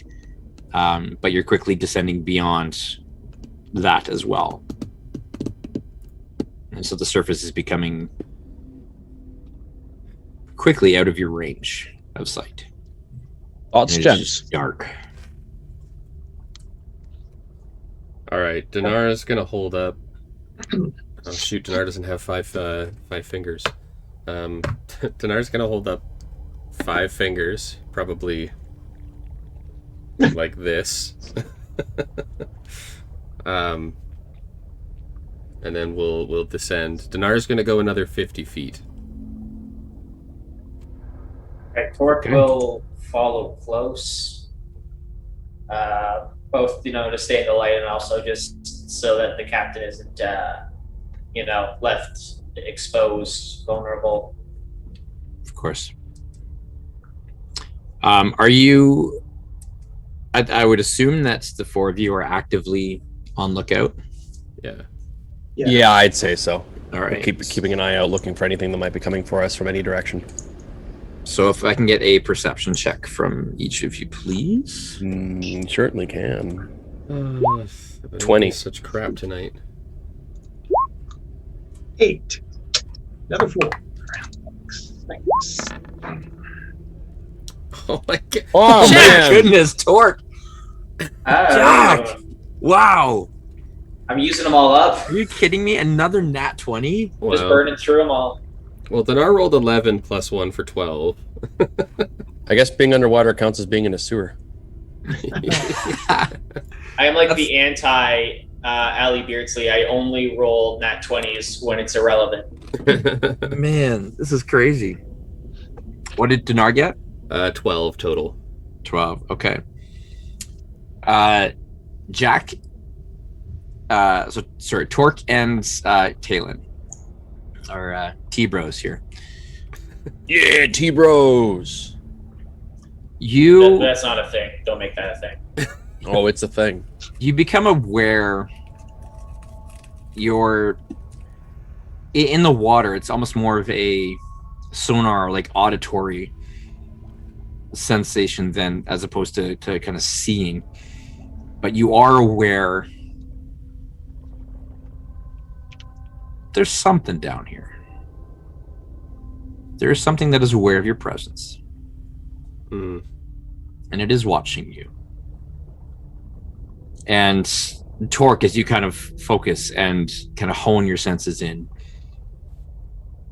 you can just make out in the darkness, kind of the edge of your vision, beyond the light, beyond the darkness, beyond that, two ghostly pale eyes. How large are these eyes? Fairly large. This is a big creature. I am going to get Captain Dinar's attention and give the time to go up gesture. A word, Captain.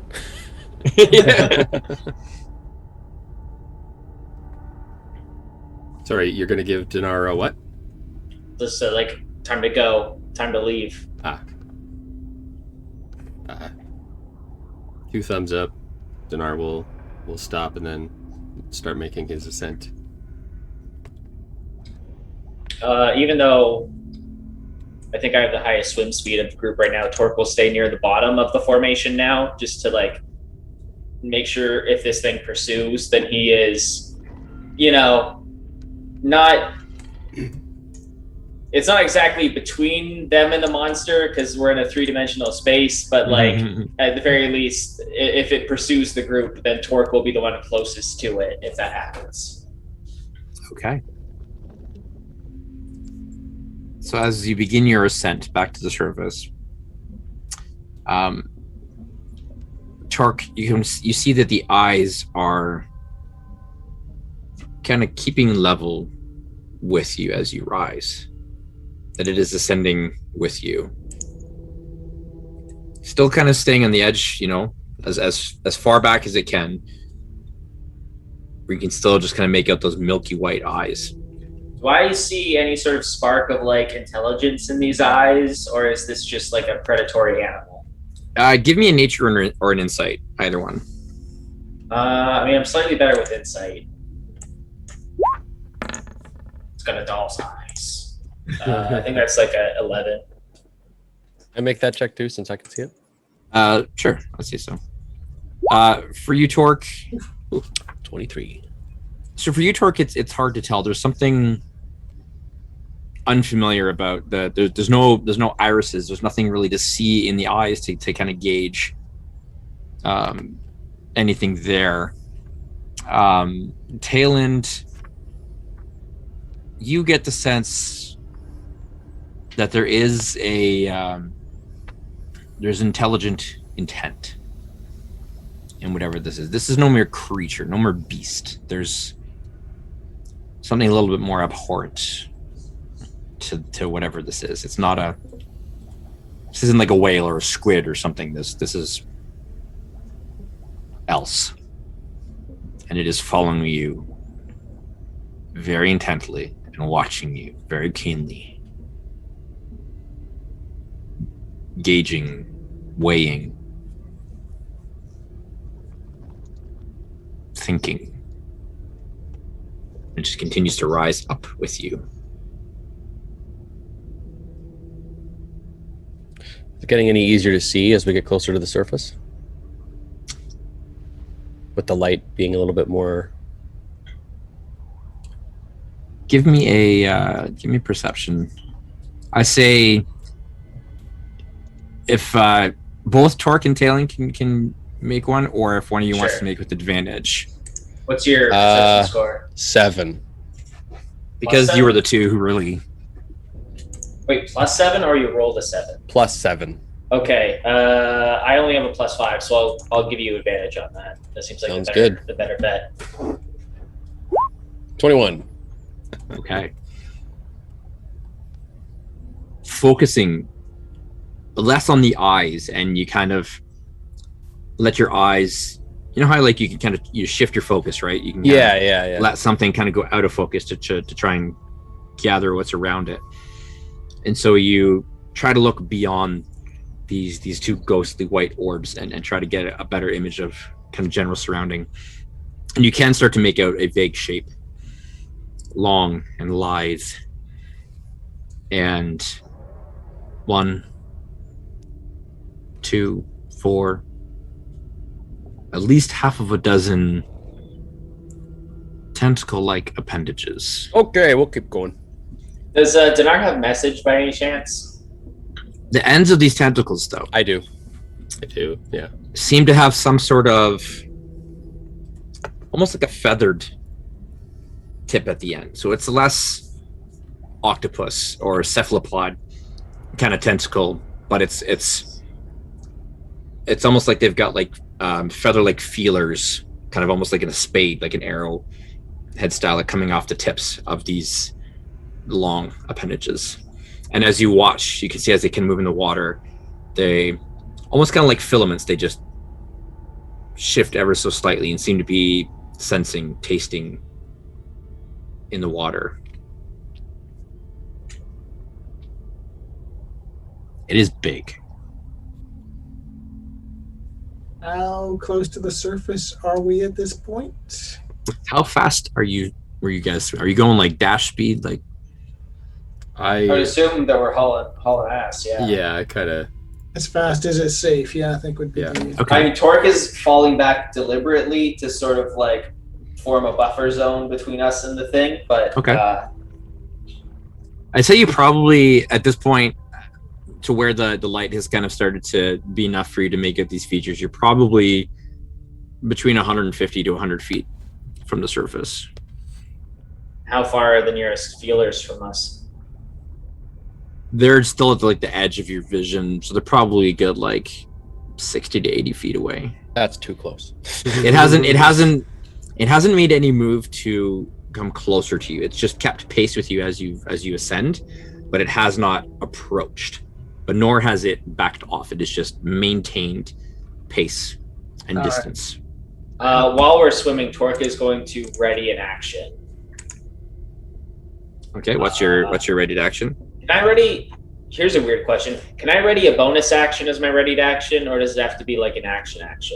Why is it? What is it? Rage? What is your? Yeah. You cannot ready a rage. That's a specific thing for rages. Actually, I was gonna try and like give them just like a little zap if one of them tries to touch us, but no, if that doesn't work, then. Yeah. Here's what unfortunately, a rage cannot be readied. It has to be something that you actively. I will not ready in a turn, but okay. I have a minor illusion. So I heard 2 samples of this dragon turtle cry. Minor illusion. Well, Obi-Wan made a sound as loud as a scream or as quiet as a whisper. So I will make sound of that dragon turtle cry loud as I can underwater. Okay. Yeah. All right. Natural predator. That's the hope.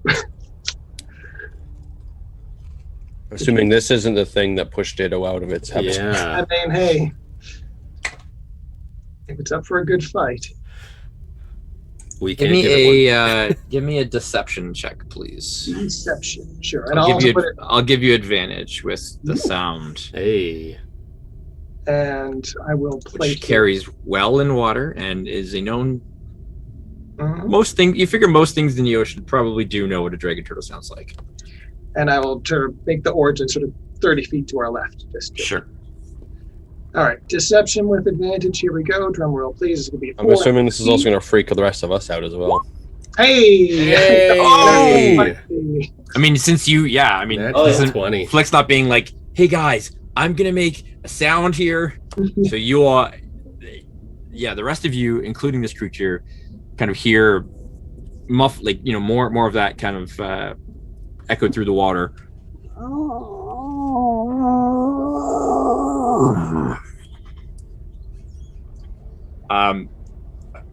Series of tentacles just kind of whip up and seem to be feeling kind of in that direction for a moment. And I turned to everyone else, give him a nice cheesy smile.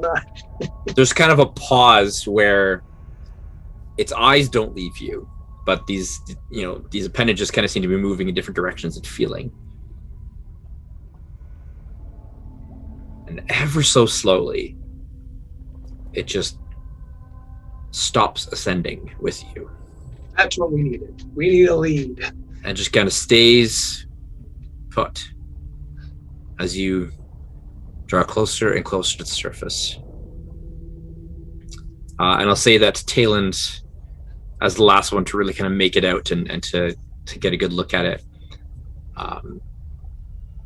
it does seem to begin to descend back into the dark depths.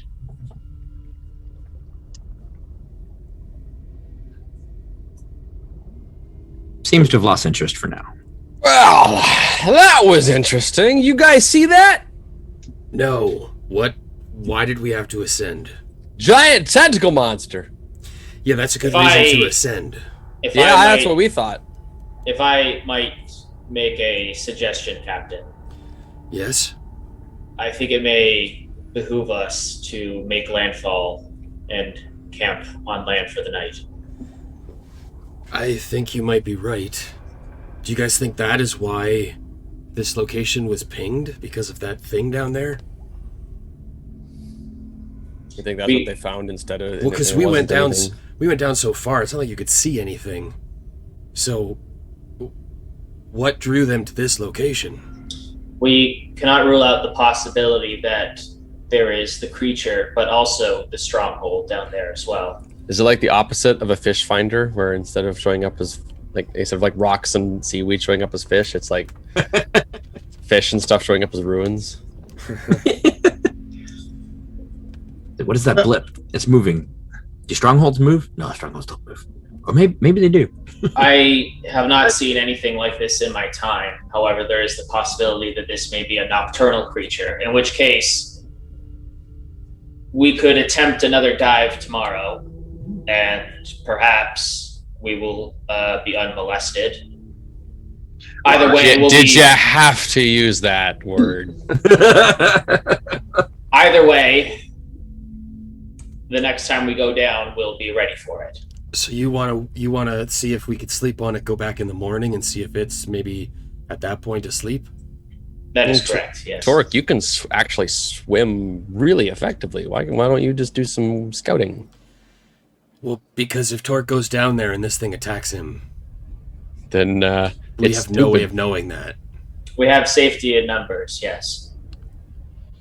Fair enough. Locations were picked out, like, they haven't scouted them. Like, they picked them out based on, like, geography and where they guessed the thing might be. So this might have just been a bad guess, right? Yes. The problem is we don't know what's actually down there. We came all this way. It seems too early to count it out. The only way to know for sure is to... I mean, one option is we could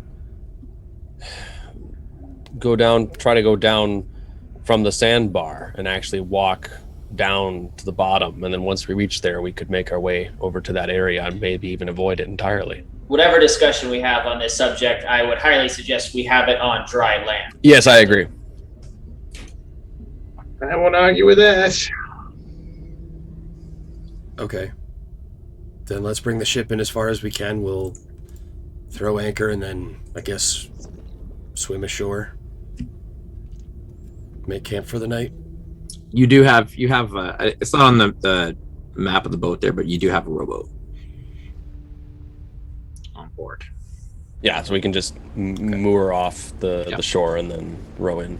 Okay. So, sir, are you wanting to make camp on the sandbar, or do you want to head to the island to the north of you? Well, the sandbar is really close, right? To where we are. The sandbar is like right beside you. Yeah. So I say we do the sandbar.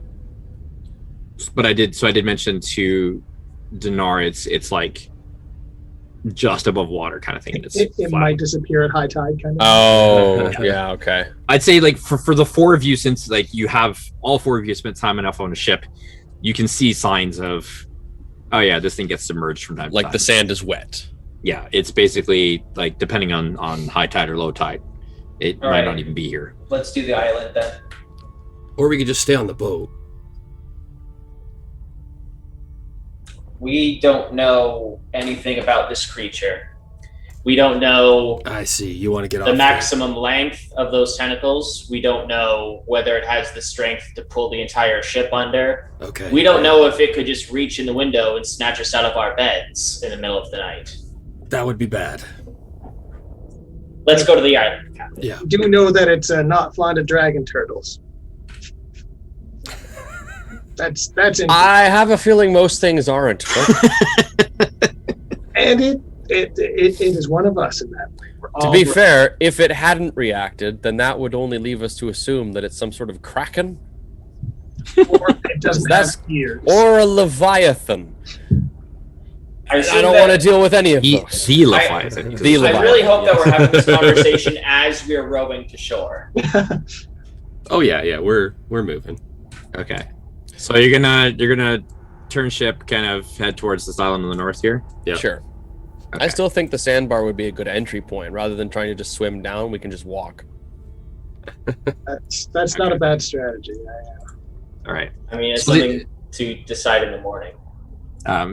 There is enough beachfront on this island here to find a spot close enough to kind of anchor and row ashore and kind of come aboard, come up on the beach. And there's sort of a bit of a high ground in the middle where you could be away from the shore. There is some tree cover, so it's up to you whether you want to camp by the water or move more inland. I leave that to you. I would rather not leave the ship on its own for too long. Yeah, I think if we can be on the beach. Beachfront hammocks. Yeah, last time we camped on a beach, it was fine. Nothing bad happened. I seem to recall we found a box of buried treasure.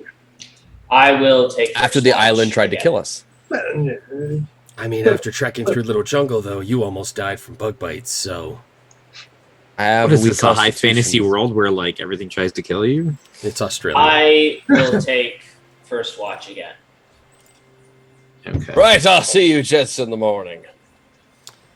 You know, one of these days we're going to have to take his booze away so he can actually take a watch.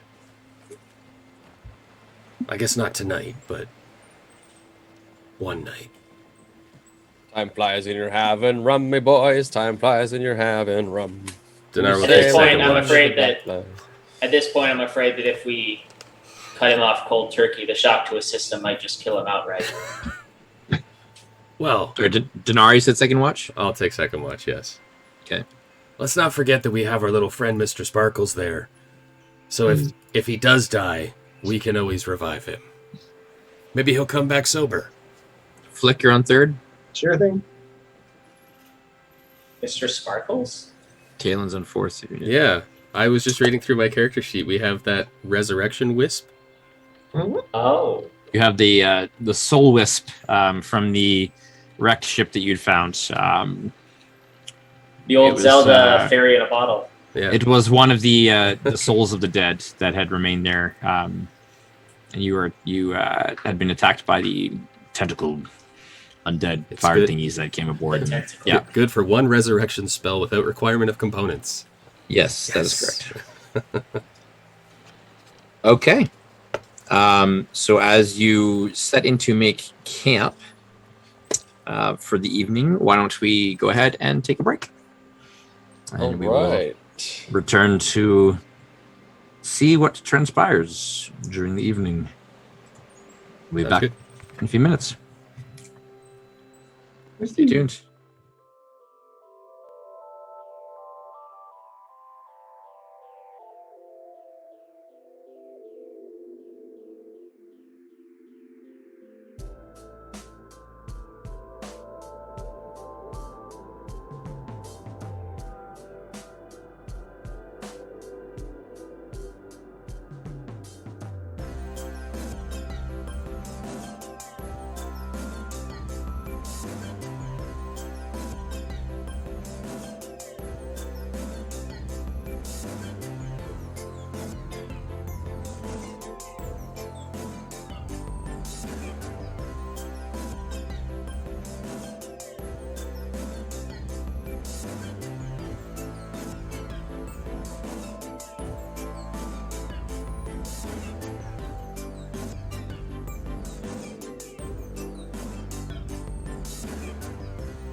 Him and his wife were on a scuba diving trip, and they saw a whale shark trapped in a fishing net, and they actually were able to get it out of there. What? Yeah. Yeah. They made the news and everything. The sea. We're just talking about how like the actual deep sea, like in our world, is friggin' terrifying. Yep. The things that are down there. Are we live? So add like magic and fantasy into that, and it's just like it's there's like a species of octopus out there that has to rip its own mouth flesh off to be able to eat. Hello.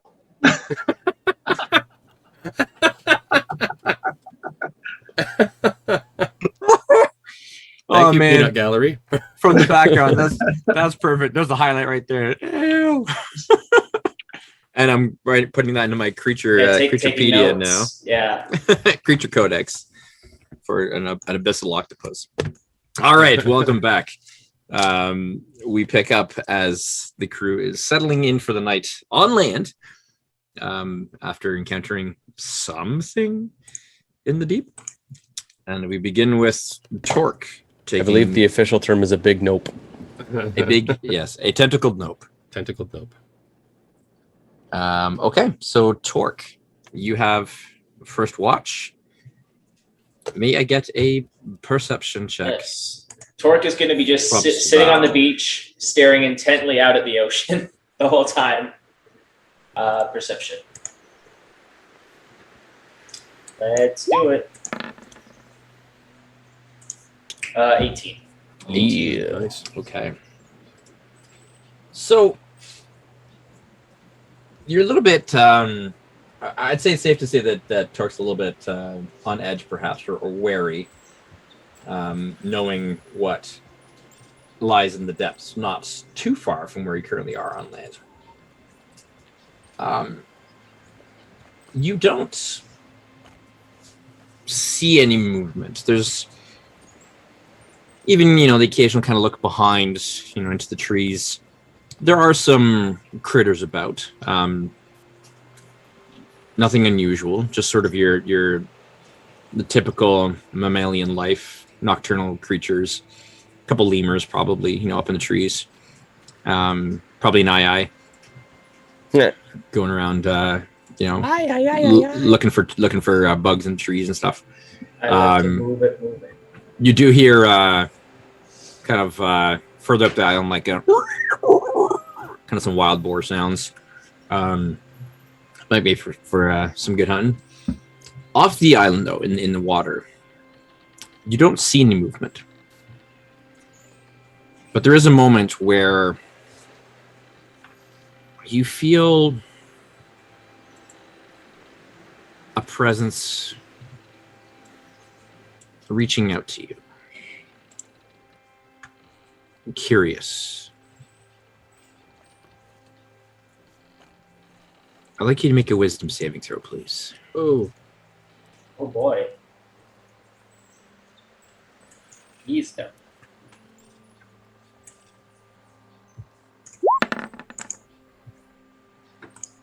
That's going to be a big 12. 12.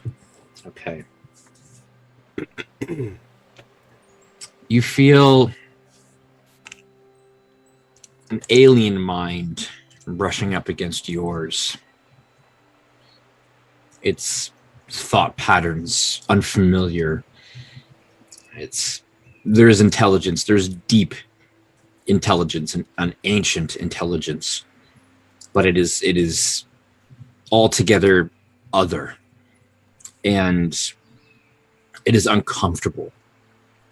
There's this sense of probing into your mind, your memories, your understanding of the world. And you try to resist this presence kind of invading into your personal mind. But it is powerful and pushes past the guards that you have in place. And there's a questioning in whatever this thing is in its presence there. And you less understand in a verbal sense, but more feeling intent. a question. What are you? What are you?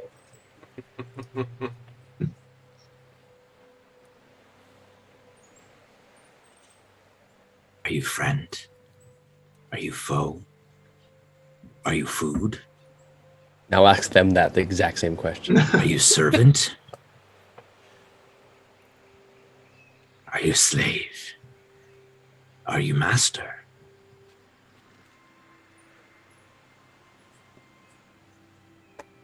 I am a storm. I am a killer of men.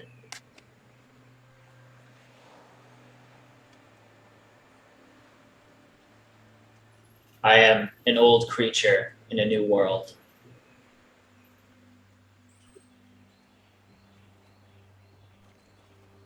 Curious.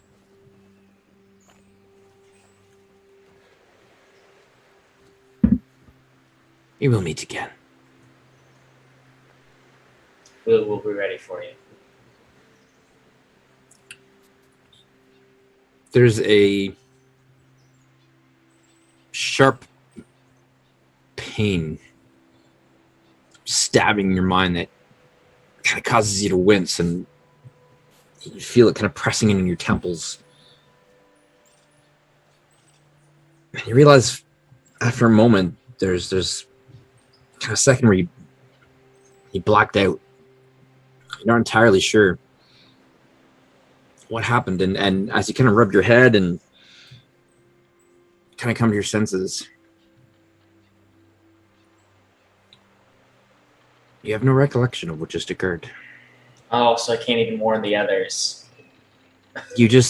There's Clever girl. you lost focus for a moment. Did you doze off? Did you just kind of zone out?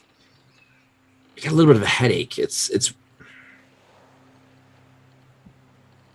man, it's weird.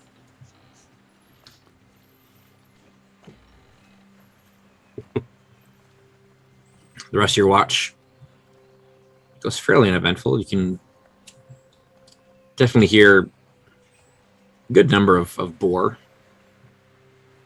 kind of farther up the coastline, probably closer towards the northern side of the island.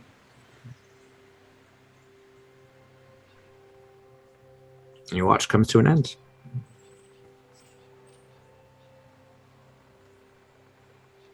Captain, Work.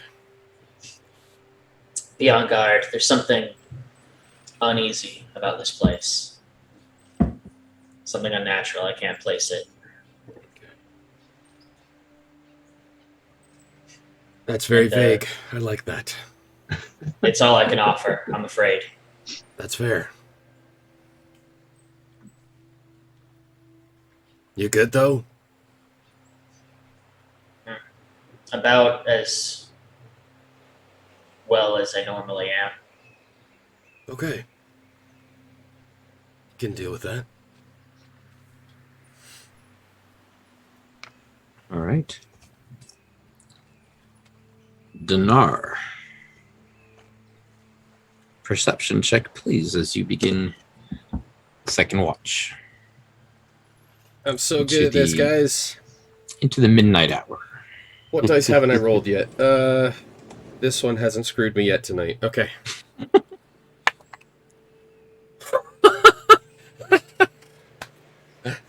It teetered on 1 for a second.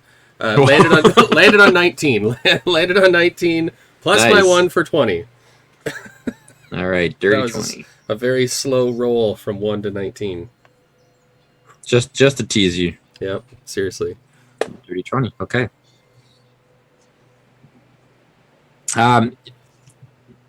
You as well are.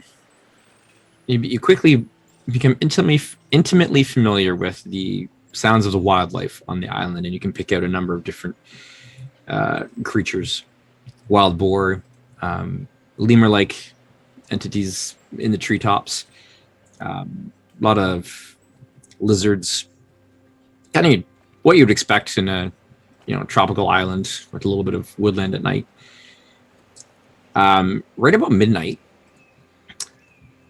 there's a large gathering of crabs that make their way out of the ocean and onto the beach. At first, there's a dozen, couple dozen, 100, 200, several hundred of these crabs. And they all come up onto the beach. And it's weird in that it should be very disturbing and annoying, but there's something almost peaceful to it, as there's almost a rhythmic, like all of them kind of in time as they're doing these clicking sounds with their claws, and it becomes kind of like a musical number. It kind of like you can hear it, almost like a wave like rushes through them. Like you can hear it kind of go Crab flash to one mob. end and then down the other end. Like they're doing the wave with their claws. It's just yeah. It's just crab more flash the mob. it's more the sound. Like there's like these, you can kind of pick out almost like sound patterns in the way that they are kind of coming together as almost like one collective and just making these clicking sounds. Give me a nature check. Okay. What time is it? That Showtime. dice. Nature. I'm good with nature. 13 total. 13. Okay. You're not entirely certain, but there's kind of an awkward moment where you realize that you're probably witnessing a crab mating ritual of hundreds of crabs. Man, Talon would have loved this. And after about half an hour of this just constant clicking, clacking, they slowly begin to make their way back into the ocean. And as they leave, when there's only some stragglers behind, a few here and there, the sand on the shore breaks apart. And you see a few sets of much larger claws. Grab a stray crab here and there. One over there. One over there. Pulled back under the sand.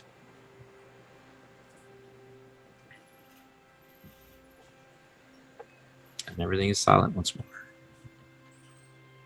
It's like some kind of weird crab sacrifice ritual.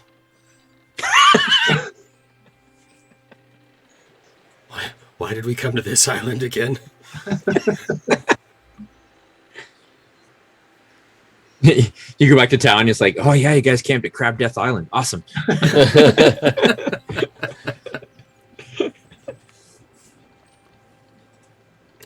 Nothing else unusual or natural really grabs your attention for the rest of your watch. Okay. But you're left with a better understanding of the crab mating life and the food chain in this region. If nothing else. I'm assuming Flick was taking third watch? Correct. Yep. Hey, Flick, maybe don't go too close to the water. There's some weird action happening with the crabs. They're not hostile or anything, but I don't know, I wouldn't get too close. Yeah. No, we used to have trouble with crabs. Different kind, mind you. Long story, another night. I think I'm picking up what you're laying down. Yeah, okay. That's a story for another time. Good. Yep, definitely one for the pub. Yep. Yep.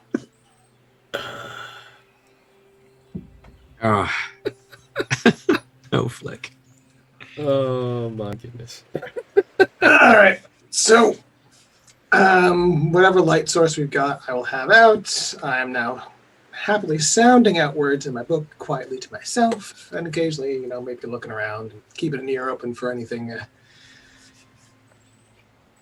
But yes, I'm now deep into the Fey magic chapters, and they're enthralling apparently. Okay. Can I get you to make a perception check for me, please? Half paying attention with an 11. 11. Okay.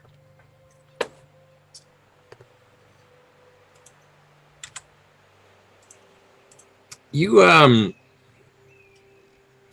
try your best to kind of pay attention to what's going on around you. It's kind of like curiosity. We're like crabs, eh? Maybe something will come out. I mean, but I guess going on there. I'm over it. Yeah. You eventually become fairly enthralled in your studies again, just trying to figure out what the book is all about, and trying to gain some more information. And so it comes as a bit of a surprise when, having seen the sky mostly clear previously,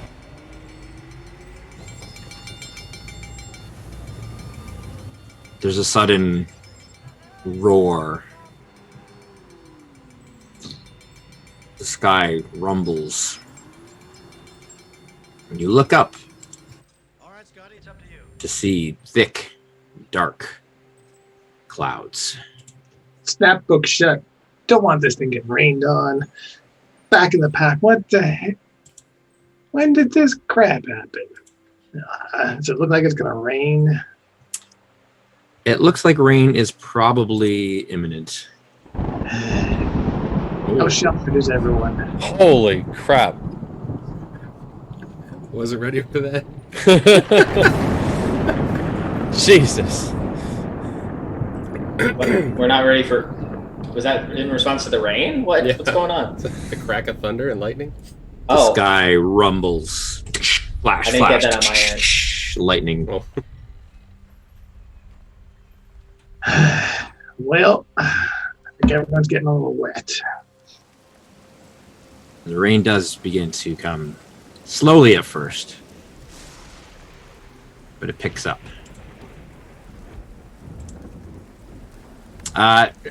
Describe your campsite for me, guys. Like, how exactly were you camping out under the stars here? Have we had some?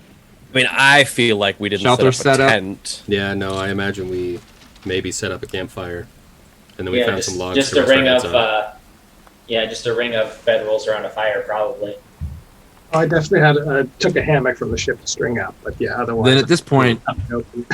you are all very suddenly exposed to the weather, which your friend Flick did not warn you about. Hey guys, I think it's raining. What tipped you off? Torque is gonna go flip over the lifeboat, Oh. use it as a makeshift tent. Everybody, Bloody head. well, it's gonna be crammed, but everybody under the boat. Oh. Let's keep it away from the shore, though. There's something weird happening on the shore. Yeah, no, like he'll flip it onto the land. We're not gonna sleep in the water. All right. I mean, I still am technically on watch, so I will get wet. All right. Sorry, just changing the music up a little bit here. Torque will retract inside his shell under the lifeboat to make more room for everyone else.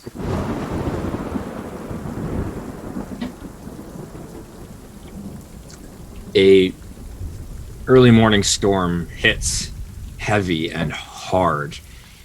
The winds come in and are blowing pretty strong. The trees you can just hear, the trees creaking. The waves are picking up, crashing against the shore. And even through the wind, the wind and the rain, you can hear the storm collar creaking as it rocks a little bit in the waves back and forth.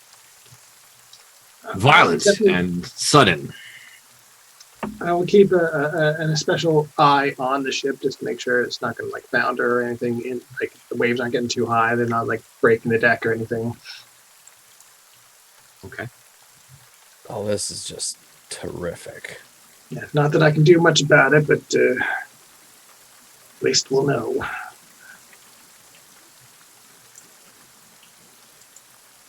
Eric, are we all awake at this point? I would assume so. I assume it's going to take a while for us to fall back to sleep. I imagine being caught out in a thunderstorm probably going to wake most people up. Torque is in his shell under the overturned boat. Okay. Trying to get back to sleep, but probably not super successful. Yeah, Dinar will do the same. Oh. Yeah. Oh. Torque. Well, if something attacks us, I'll be very happy. Yes. In the midst of a crash of thunder, as it rolls, surrounds you, you hear a familiar voice, one that's of comfort to you. Do not descend again. Not here. Not now. Understood. Thank you. Because that's what we were totally going to do in the middle of a rainstorm. Well, I assume that by not now, she also means like not in the morning either. Like not during the daytime. You gather enough that Despoon is kind of giving you warning. Yeah. Give me an insight check too. Just for kicks. Okay. For no reason. Yeah. Just roll dice for me for no reason. Insight of the crabs. It's 18, yeah. Okay. You get the strong suspicion that Despoon might have even sent this storm. As a deterrent to us specifically? As a bit of a sign, as a bit of a way to keep you from going back in the water. Torque will make a note to relay all of this information in the morning. Given its sudden and violent occurrence from being extremely calm the previous day, no sign of storms anywhere on the horizon at all.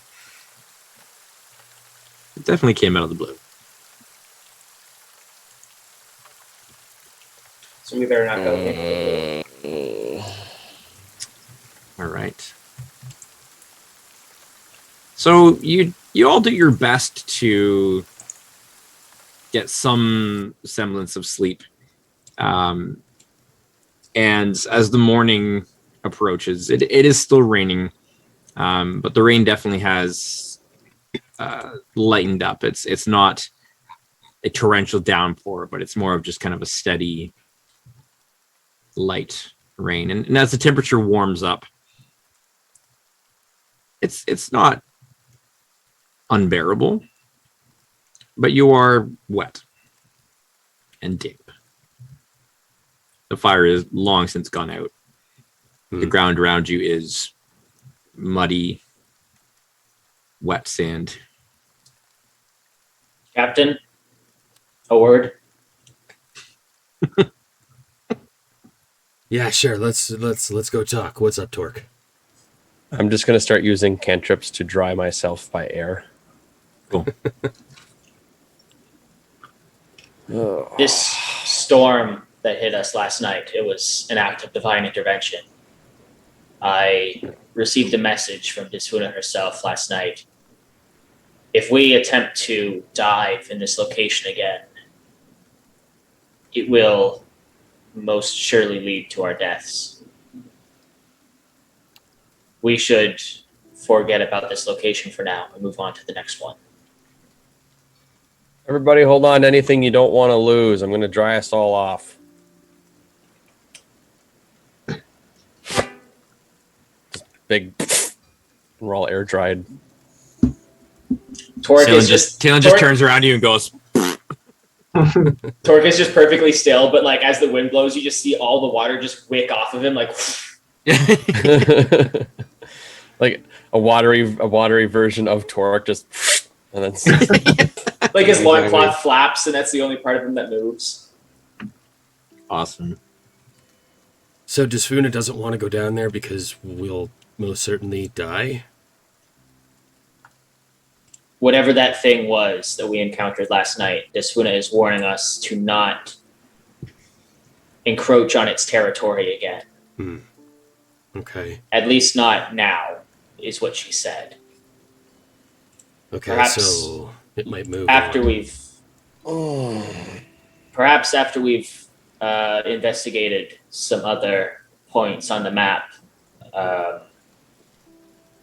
Perhaps at some point this location will be made safe for traversal again. But for now, I would strongly recommend that we put this one on the back burner, as it were.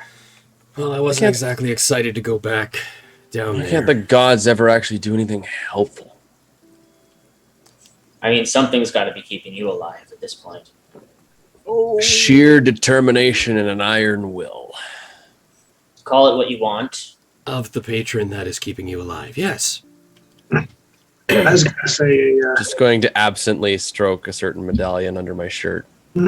Not even really realize I'm doing it. All I know for certain is that I received a direct commandment from my deity last night, and I will be hard-pressed to disobey. That's fine with me. I'd really hate to have to circle all the way back down to here, but... Can you tell her to, like, maybe next time just do that instead of, you know, dump a bathtub of water on us? That's how Desfuna works, Tayland. Yes, she's not exactly a gentle goddess, no. She's not, doesn't work in subtlety, I've come to learn. But I already owe her my life once over, and now I imagine that she has just saved my life again. So. Yeah, it's definitely wet. You're squeezes and just like water squirts out of it in 3 different directions. Well, far be it for me to argue with a deity, so I guess we'll move on to the next location. It's just off the corner of this island, so... You guys are perfectly willing to go fight whatever you're calling a god up there. Why are you so hesitant to fight this one? Because my god told me not to. Okay. Also, his seems benevolent, so... Yeah, all right. I feel the benevolence all the way deep into my bones. That's just the dampness. Look it. Rain. I've been colder and Death. I've been wetter. Let's move. Rain or death? Which one do you want? You're amphibious. Yes, well, not all of us are able to breathe pure alcohol, such as yourself. Yes, it is a talent I have come to acquire. I will be rowing to the boat. Anyone who cares to join me in the only lifeboat we brought to shore is welcome to do so. Already in the launch. That boat's going to be so flooded. It was upside down. Yeah. It was upside down. No, the ship. Oh. Yeah. Maybe the... I volunteered Talon for pump detail. It's gonna take a bit of time. It's a good thing we stored the powder below deck. Tayland, you have the ability to manipulate water, so I'm sure you'll make quick work of it. Yeah. Let's go back to the ship and sail around this island. Not the dragon turtle side. It will take you... takes probably a couple hours to get the storm caller ready. Thankfully, the sails were, all like tied up and stowed away properly. There doesn't seem to be any real damage. There's just more the presence of water. I will remove 10 gallons of it Okay. Yeah. Easy enough. It wasn't like, getting wave tossed to the extent of like getting, submerged and everything. So it's not too bad. Sailable for sure. Water be gone. There you go. It's your shortest song yet. Yeah, not quite as jaunty as your usual fare. I woke up in the middle of the night and then had to sleep with a hangover. So it's only a couple of hours, really, kind of around the island. Slower than you would think, though, but because kind of manipulating a larger ship like in the shallows and kind of moving it around is actually a little bit tedious. Ships are meant to sail the open waters, and anytime you have to move them in kind of close quarters to land and minute corrections here and there, it actually is more time consuming. So it takes you a bit to kind of get it into kind of location that you want. But as you do approach sort of this more kind of cove-like area on this side of the island, where there's another little like subset island off of the coast of it, the water here is much shallower. You can see the presence of reefs below, multiple sandbars kind of rising up here and there. So this is an area that seems to have more life in it, possibly more potential for things closer to the surface to be found. The sky is still gray. The rain does still fall, making it a little bit harder to see, as the surface of the water is constantly just being kind of disturbed by the rain. So your view in through the water is not as clear as you would like, but the color is enough to give you an indication that it is shallower, and you can just kind of make out again like some color from the reefs here and there in some spots closer to the surface. What say you, Captain? Should we wait out the weather or begin our dive? Why don't you ask your god to ease up on the weather? I mean, it's not raining underwater. At this point, I don't see the harm in going down. It's not like the ship's going to sink. It didn't sink last night. It's not going to sink now. I wonder what horrible things await beneath this area. Let's find out. I say drop anchor and let's make our way down. We still got a couple hours of that water breathing spell left, so darling, it's may as well make use. Down where it's wetter, take it from me. It's a ritual, isn't it? Why don't you just top it off before we go down? Oh, it is, but I mean, I cast that late afternoon yesterday, and oh, sorry, that was out of character voice. Oh, sorry. I mean, yeah, it's a ritual. Lasts for 24 hours. It's 24 hours. If it was late afternoon, I mean, we're midday today? Oh, you're like noon. Yeah, like it's like maybe noon at the most. Like it's not gonna hurt. I could. You never know. If it means that much to you, Torque, I can do it. Okay. All right, fine. We'll take 10 minutes and Dinar will recast water. Fine, I'll make sure we don't drown. Jeez. I'm just saying, if we get like captured and held hostage by that's a good point. like crab men or something, and they, we don't want to be stuck down there when that goes off. Yeah, we don't really want to get like Cinderella down there, like stroke of midnight, we're all scrambling for the surface. It's a good point. Good point. All right. Captain Dinar, are you rolling a D20 or a D12, or is I did last time. One of our compatriots. It resulted in unfavorable results down below. So let's go flick. Let's go flick. D12, you say? D12. D12. How's an 8 suit you? 8. Okay. We'll see. That means it's going to be octopus. So Huygen. Huygen. So Cliven. Sahwa. Okay.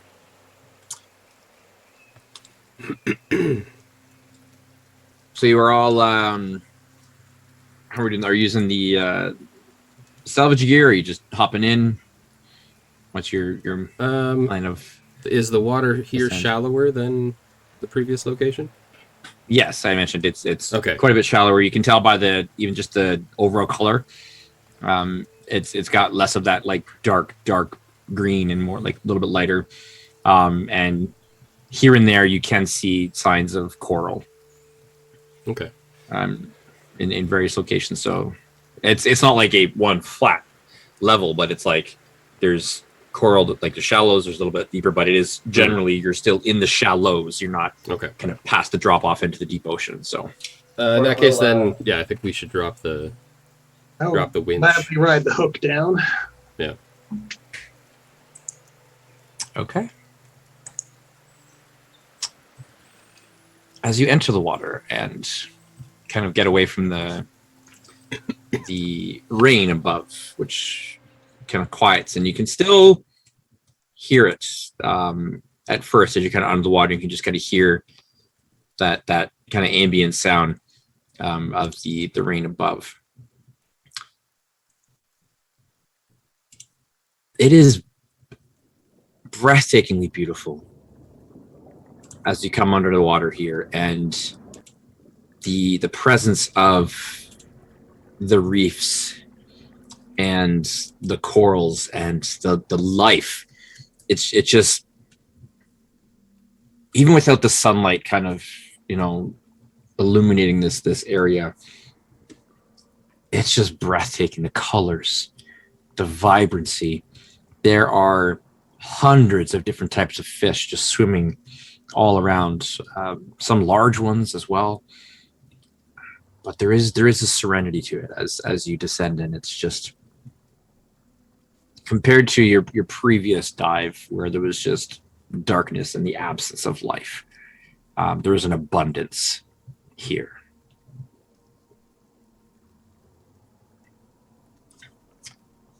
Torque will be at the front of the descent for this one, just scouting ahead, basically. Okay. There is something in the sand below as you descend past some of the higher reefs that are closer to the surface and you get a little bit deeper.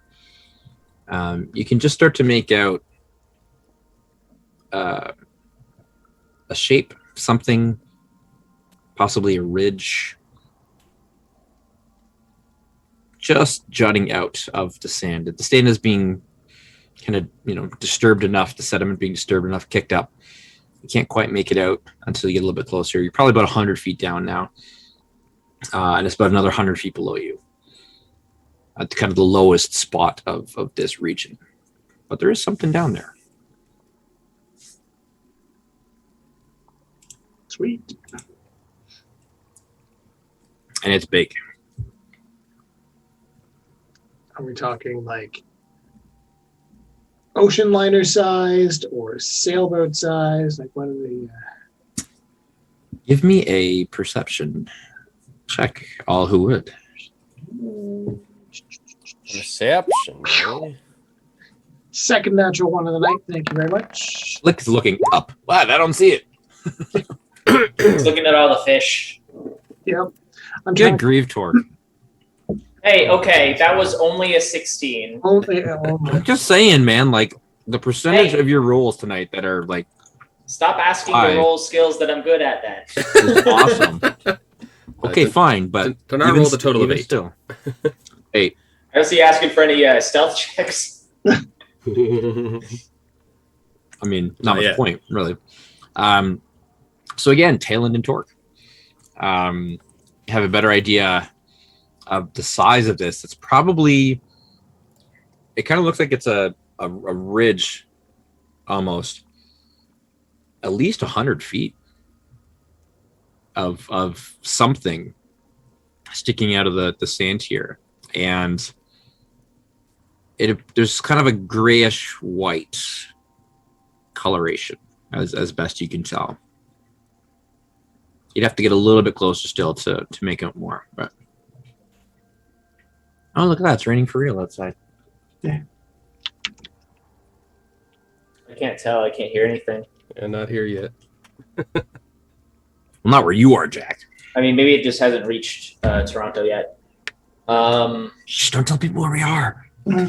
Oh, what? Did I dox myself? Yeah, I'm somewhere in Toronto. I'm aware as well. They're gonna find you now. Yeah, they're tracing the call as we speak. 5 million people. Yeah. Okay. I'm just going to. Torque is going to look to Tayland and just signal that he's going to dive deeper, and then he's going to dive deeper. Meanwhile, I'll tap Dinar and say, "Hey, D," and I minor illusion some small fish over the reef and get some of the natural predators to like attack my illusions, and I'm just killing myself laughing. This is awesome. A shark it's like a tiger shark comes by and like bites water. This is I'm trying to picture like a confused. I'm imagining a confused shark with their little puppy dog faces, and it looks so funny in my mind's eye, just like.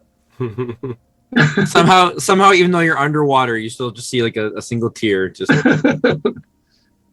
dry spot comes down the street. Yeah, the absence. It goes up. They cry bubbles. That's not a zoological fact. Remember about us being educational? Yeah. This is not one of those times. Don't take this as education. I will, of course, be keeping an eye on Torque just to make sure that like he's not just going to go down into the depths and then never come back. Of course. Torque, the closer you get, you can start to make out that this is something natural as opposed to unnatural, but it is something, or rather the remains of something once alive. And you can start to see the shape and the outline and more form of a massive carcass. Dragon turtle sized. Hard to say. How fresh? Possibly. Does it look? Like, what state of decomposition are we at? It is like bone white. There's not much more than bones. So here, why don't we just do this? Oh, that's whale bones. That was real thunder. Yeah, I was gonna say I'm getting some thunder here. Yeah, so let's hope the power doesn't go out. Mm-hmm. What a pretty map. We have a good chance of that. So. Ooh. Oh. Yeah, 2 mariners, a sole survivor. So yes, as you continue your descent, and you get closer now, it becomes more apparent for all of you that this is indeed a whale-like skeleton. It definitely has some features that look whale-like. Whale adjacent. Whale adjacent. Been awful cagey there. Well, I mean, without just seeing a skeleton, like it could be. There's a lot of big things in the sea that the size would fit. So you're not entirely sure exactly what. But this is definitely not a fresh carcass, whatever it is. Nope, it's been here a while. And so you kind of come down on this kind of rock area where you can now kind of see. It's interesting. The closer you get now, you can see marks on the bones. Hard to make out exactly what the cause would be, but even from where you are, kind of looking down at it, you can see striations and like sharp lines and gouges in several spots. This might be a bit of a stretch for the use of the skill, but could I roll medicine? What are you attempting to determine? Just sort of like a little bit of forensics to see like what kind of instrument could have made these gouges. Yep. Yeah, medicine would work for that because medicine is like I think Torque will swim right up. Trying to figure out injuries, that kind of thing. Like, yeah, I think Torque will swim right up to the skeleton and actually like run his hand along like a length of bone where like these score marks are, and just like, you know, kind of feel them as well. Okay.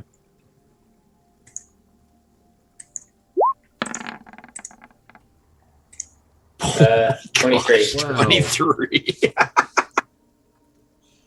I call hacks. So guys, if there's anything you need to know tonight, ask Torque, okay? Yeah. Basically is what it's coming down to. It's like, Torque, what's the alchemical formula for like a superior healing potion? Well, you see,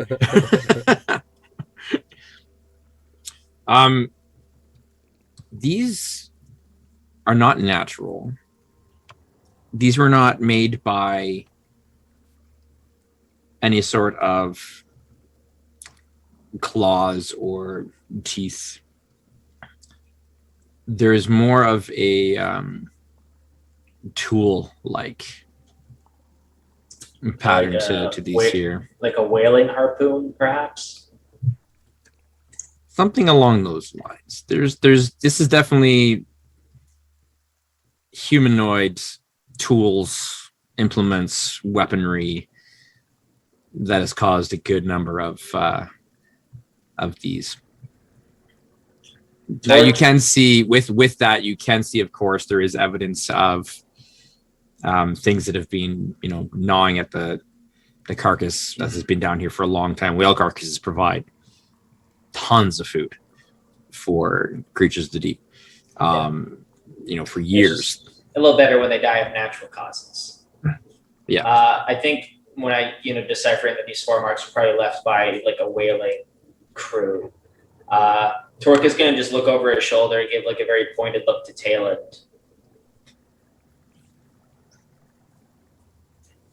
Like not accusatory, but more just like, you did this.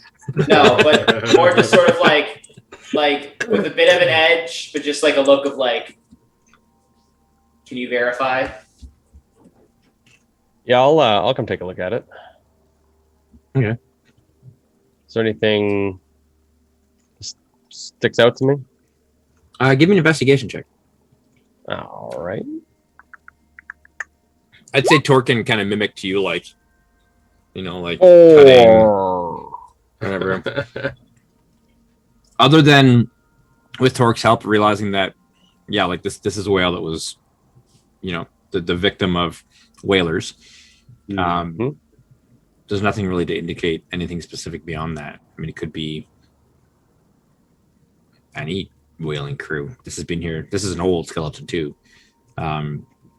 It's been here for several years at least. It usually takes a few years for a whale carcass to fully decompose and be eaten and consumed by the various creatures that are down here. So for it to be picked this clean, it's been here a number of years.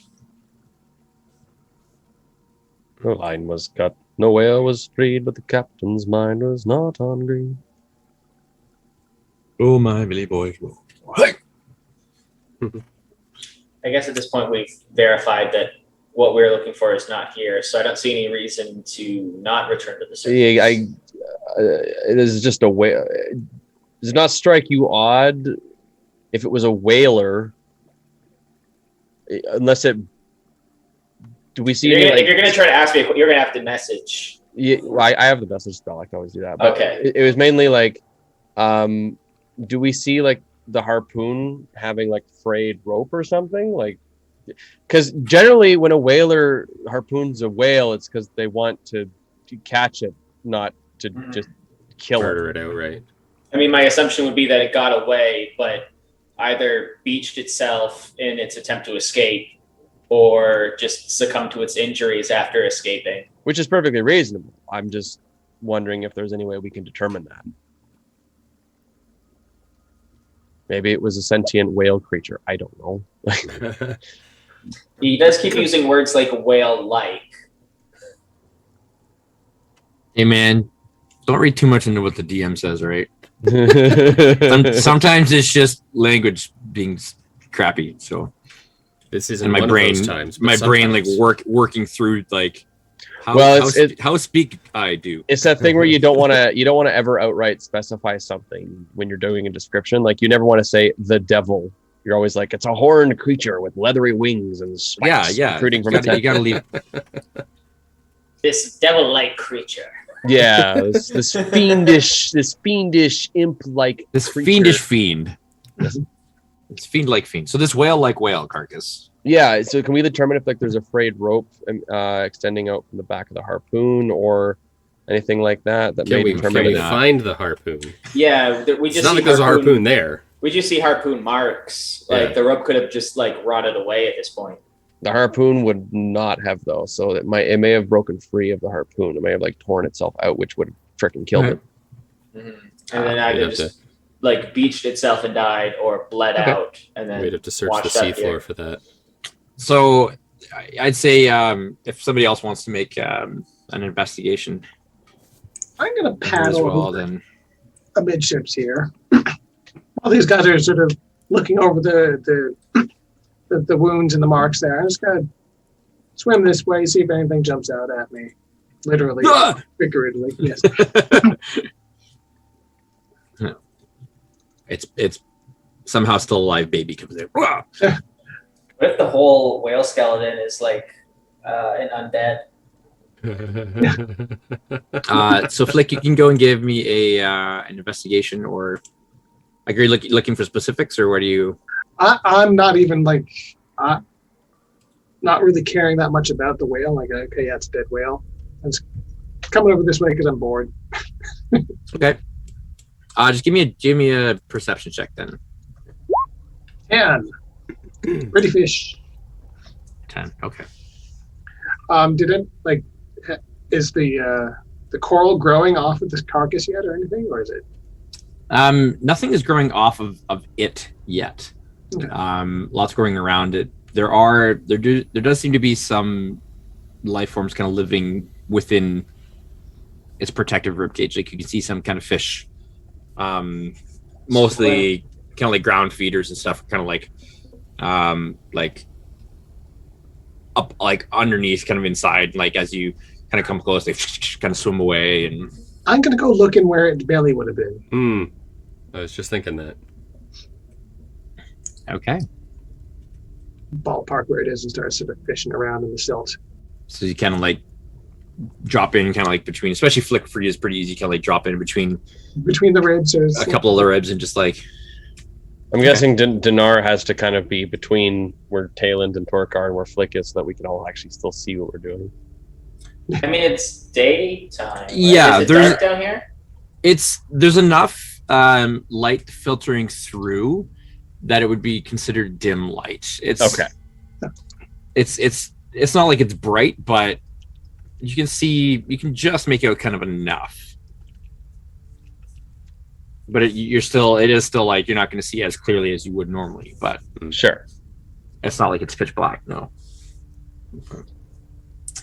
Flick, as you kind of enter in underneath the rib cage, and your foot kind of comes down into the sediment, your foot does find purchase on something a little bit more solid.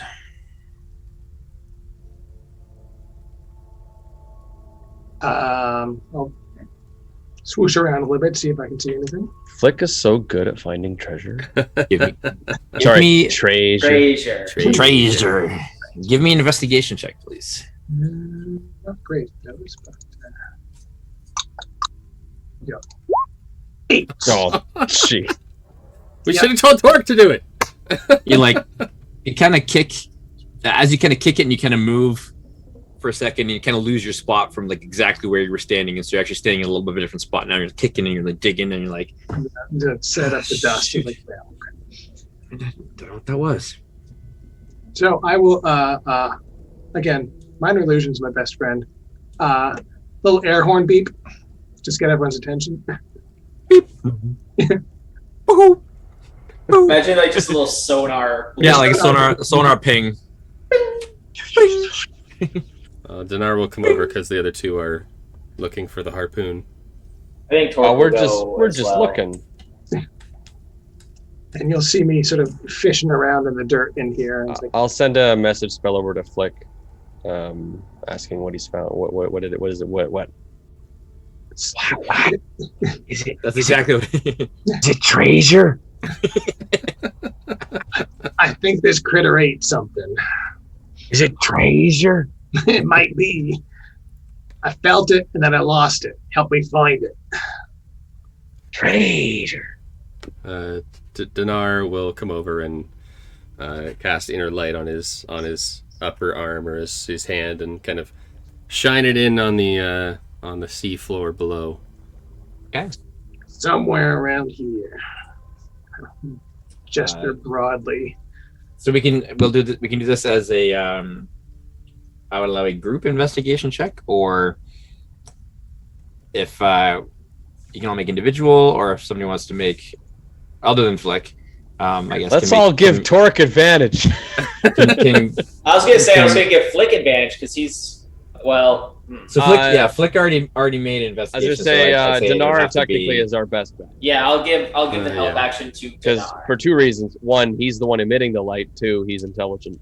I am intelligent, so I smart him. I'll investigate with advantage.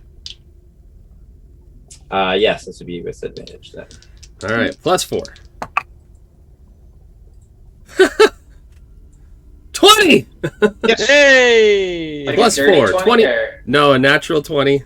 Oh, I looked at the other dice first because it's darker and the numbers are more bright, and I was like, oh, a 5.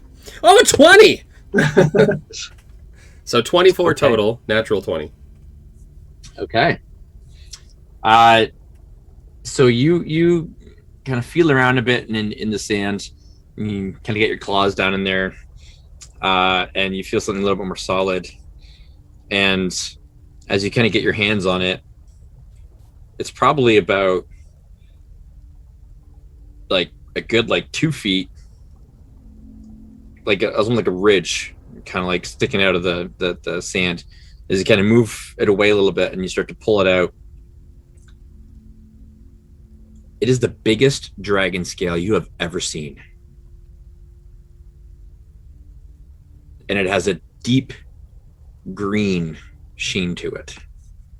And as you pull it out, it's a good 2 feet by 2 feet, like a back scale, or like a breast scale of like a massive, you can only assume a massive dragon. You never seen one and nobody's seen them, but it's it is big. I don't think we're in a whale skeleton, fellas. Treasure. At the same time, Dinar, Yeah. with your passive perception, you just kind of catch out of the corner of your eye Here it is.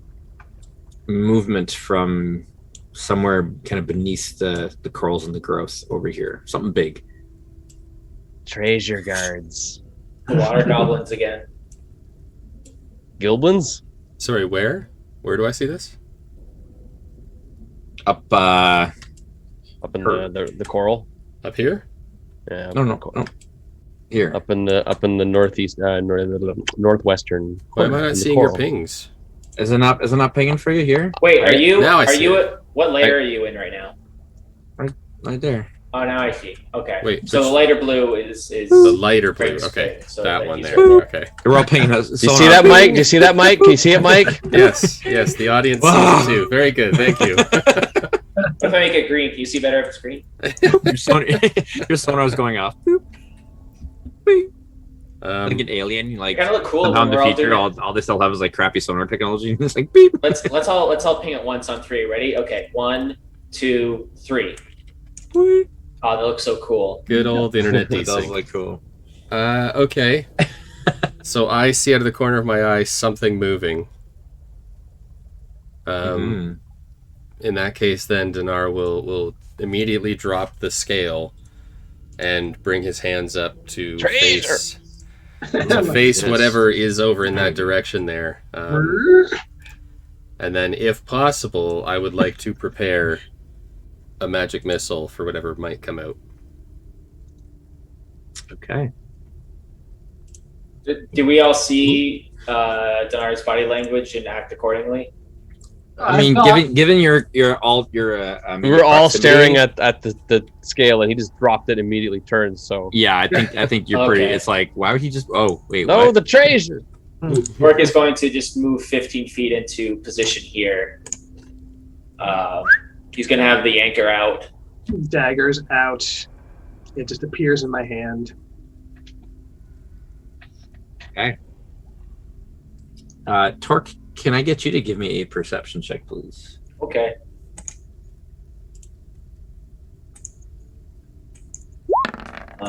Skadoosh. 24. Oh man! Wow. Good old Torque. My dice are hot tonight. I don't know what to say. These digital non-existent dice, yeah. I mean, I do have the 3D dice, like the little graphic enabled. So whenever I do roll something, the little 3D dice like tumble over my screen. So you were not surprised. Its presence is still going to kind of pop out, but there's you hear the water kind of rustling behind you as everybody's attention is kind of on this one coral, and you turn just in time to see a giant shark just swimming out of the That's a big shark coming towards just. Hey, hi. Wait. Oh my! Did they just clever girl us? Oh yeah, Did they just Jurassic Park our ass? 100%. 100%. That's So. a big old shark. So right I'm there. assuming that since my attention was on the coral where the sound came from, I don't get to unleash magic missile. Nope. Dang. Yeah. Because Torque was the closest, I gave him the opportunity to see whether or not he saw the second one coming in the ambush from behind. Good. There's two. So we're going to go ahead and roll initiative. Hooray! Oh yeah, for the audience, there's the giant shark. Do. Oh my. All right, well, it's time for my only digital rolls initiative. Hey, not bad. Hey! Wow, we're doing pretty good for initiative. I'll point out for the kids at home that Torque rolled another natural 20. Did I? Sure did. Okay. Come on, man. Wow. Hey, you guys want to go to Vegas after No this? kidding. Like, seriously? Woodbine, maybe the one a little bit closer. I'd settle for Atlantic City at this point. Wow. We could just go to Aurelia. Look at our initiatives. 24, 22, 19, 20. And we all go before the shark. Kill the shark. Man, like that's This thing comes out and we just immediately jump its ass. It's like, ha! Surprise! And we're like, nope. That's wow. You did say there was two of them, so stay frosty. Well, there's clearly something in the other side there. I Yeah. did say the other one. All right, so Dinar, your attention is still kind of focused on upwards or whatever, that direction. So I go first, even though somebody else rolled a nat 20, because my score's still higher. Because your score is still higher. Okay, higher. all right. Yeah. Okay. It doesn't. Yeah, a nat 20 in initiative isn't like an auto Isn't as- first. It's yeah, just okay. it's just No, 20 no. plus. Yeah. Okay. Crit success And is only really coming to he's combat. not surprised or anything, is he? No. Okay. Okay, so you're saying that I don't necessarily see the giant one coming up behind us. Not yet. Not yet. Okay. Well, Turk can certainly let you guys all know But it's on not his his turn turn that yet. like okay. Word. Oh, I think word, Torque will Captain. definitely. I think Torque will definitely be getting their attention very soon. Okay. I Just mean, fireball that spot. I don't have fireball. underwater. Yeah. The Underwater tidal fireball. wave that spot. Tidal wave of fish. Tidal ball. Tidal Tidal ball. Fire wave. Fire so, shark. so Lightning bolts it. That'll go well. everybody. Hey, dies. it's not an AOE. It only affects one creature in the aura. Yeah, I know. It's like fishing with Yeah. dynamite. Screw physics. All right. So Craig, I don't know how you wanna play this. I want to but- do this. No, I was gonna say, you can ask the DM that. you know, Rage armor. Dinar will again ready his magic missile on that spot, but looking side Okay. to side. So Okay.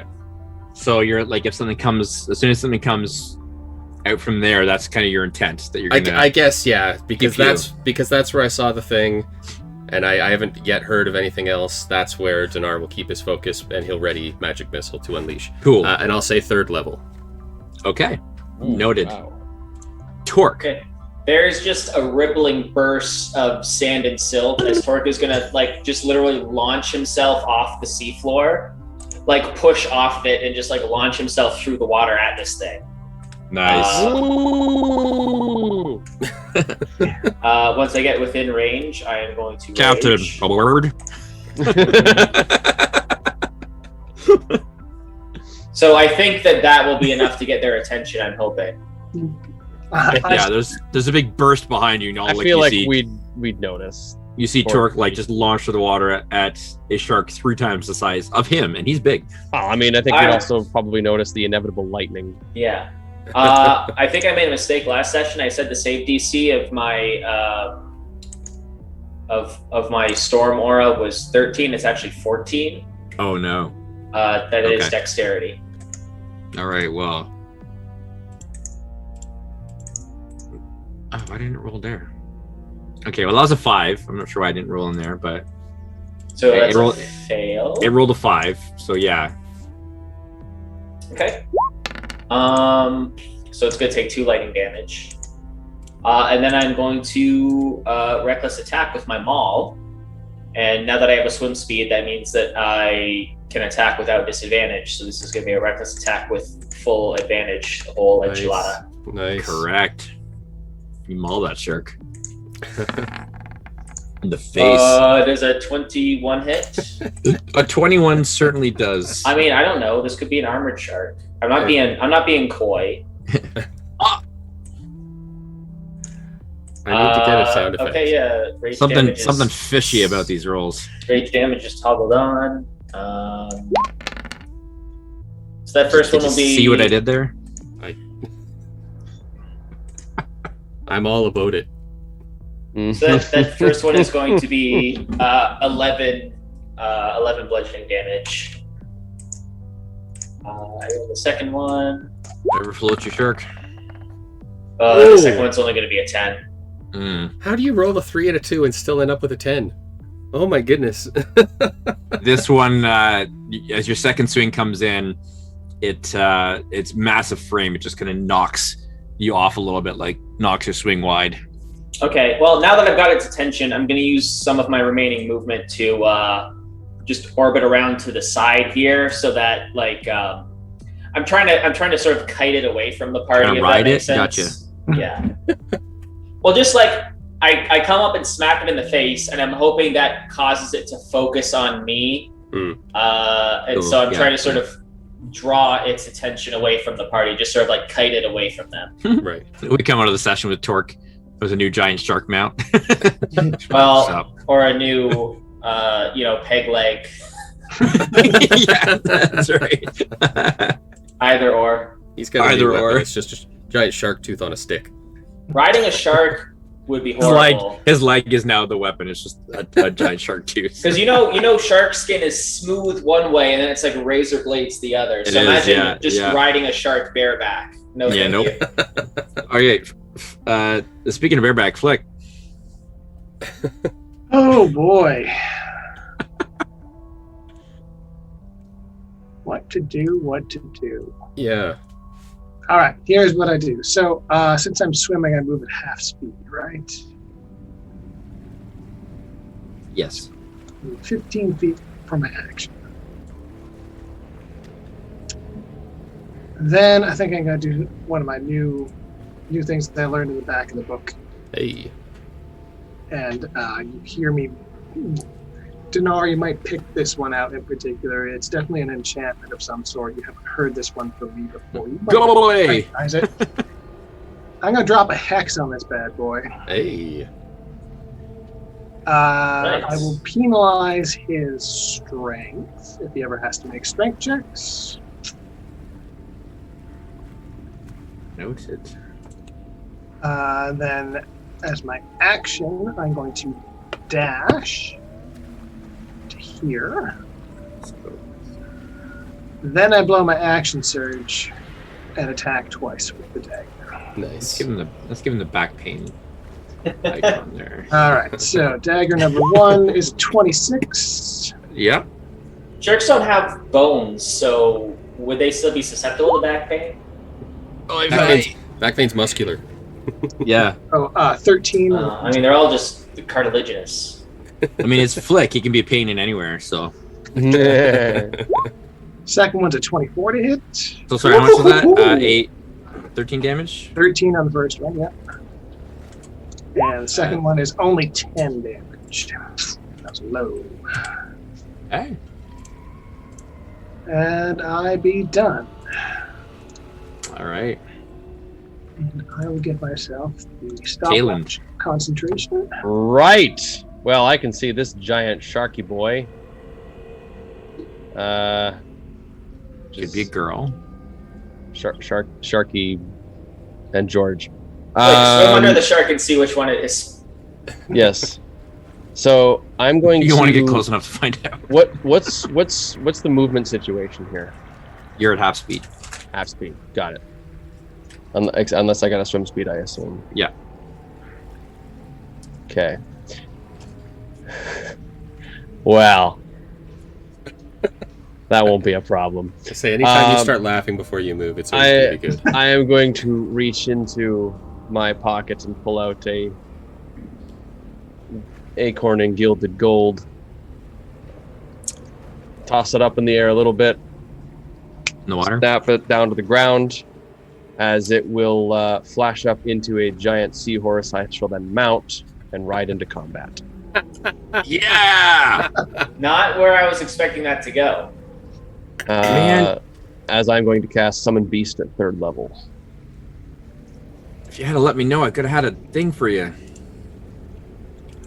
This wasn't my original intention for this spell. So that's my action. As a bonus action. I don't have a seahorse. As a bonus, there are it should be in the SRD. As a bonus action, I'll be throwing Bardic Inspiration on the seahorse, and I'm gonna get it to make an attack, and it gets advantage because it has pack tactics. Oh yeah. Because there's killer swarms of seahorses that y'all heard about. Yeah. I mean, it was either that or a shark, but Mr. Torque here ruined that, so. And a seahorse is like a visually more interesting. So it's going to be +6. Okay, well, it's a unicorn, but whatever. There you go. I'll take it. What is it called? The hippocampus? Yeah. Is it large? It's considered. It is considered. This is summon beast, Okay. right? Yes, it is considered small, but has a strength of 18, so it could technically carry me. Okay. It could drag It just me. kind of it pulls you along, really. I could grab Okay. on and it can like swim over there. All right. Well, I gave you control of it. You can All right. move it around, do whatever you want with it. Realistically, I can move 15 feet, which is my maximum. Conjure it, and then it can, and then like grab on and it can move 30 feet or 15 feet with me on it. Okay. All right. So I was looking for that. So sorry. Are those those 2 attacks on it? It's advantage. Okay. So I rolled. So So yes. it's a 20 to hit. Yeah. All right. So that's 1d8. So that's going to deal 12 piercing damage. Nicely done. You guys have done 48 damage so far. One round.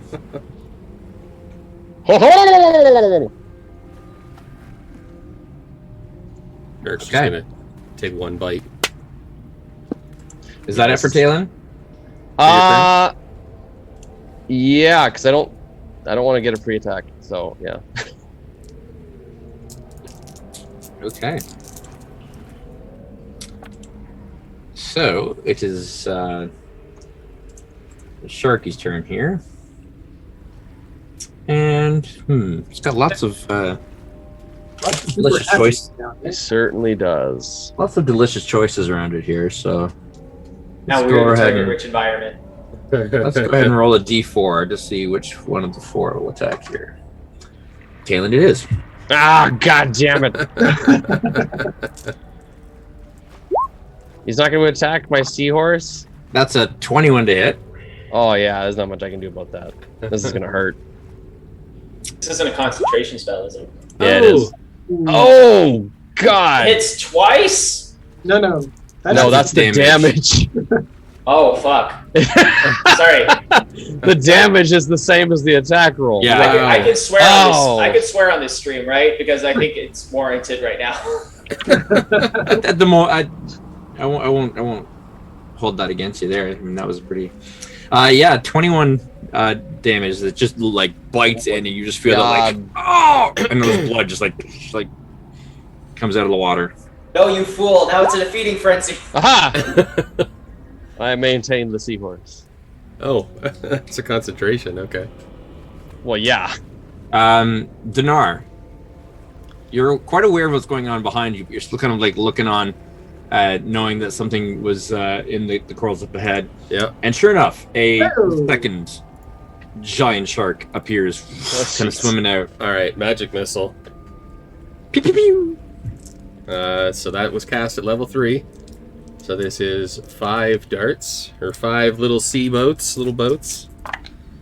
5 barrel boats underwater now, right? So. Yep. So that's 5 and 4 is 9, plus 1 is 10, plus 1 more. Another 3, 13, plus 4, 17 force damage against that shark. Okay. Right off the bat.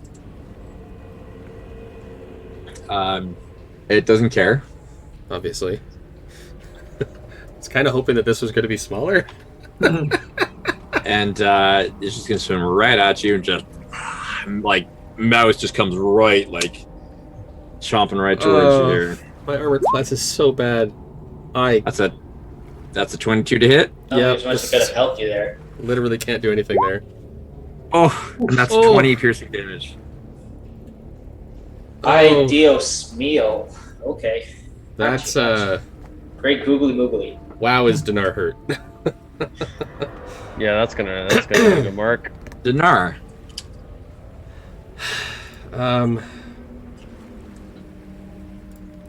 So what does that do for me? That's gonna get me up to. You can always disengage. 14. Or Misty Step if you got it.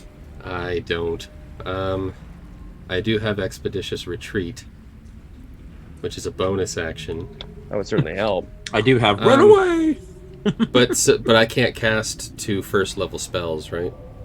Even if one is a bonus action and one's an action. Right. Oh, that's right. You cast a bonus action cantrip.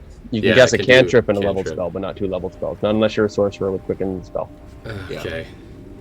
Oh, right. Did that ready action take up your action? Or your That reaction? would have been a Oh, no, it's reaction. just No, reaction. that Okay, was okay. my reaction, so thankfully And it I could happened- attack it again. And it did happen before his turn. Yeah, so he's Before got his the reaction end of the back. round, so he's fine. Yeah, he's Got fine. it. I'm gonna call my seahorse Sally.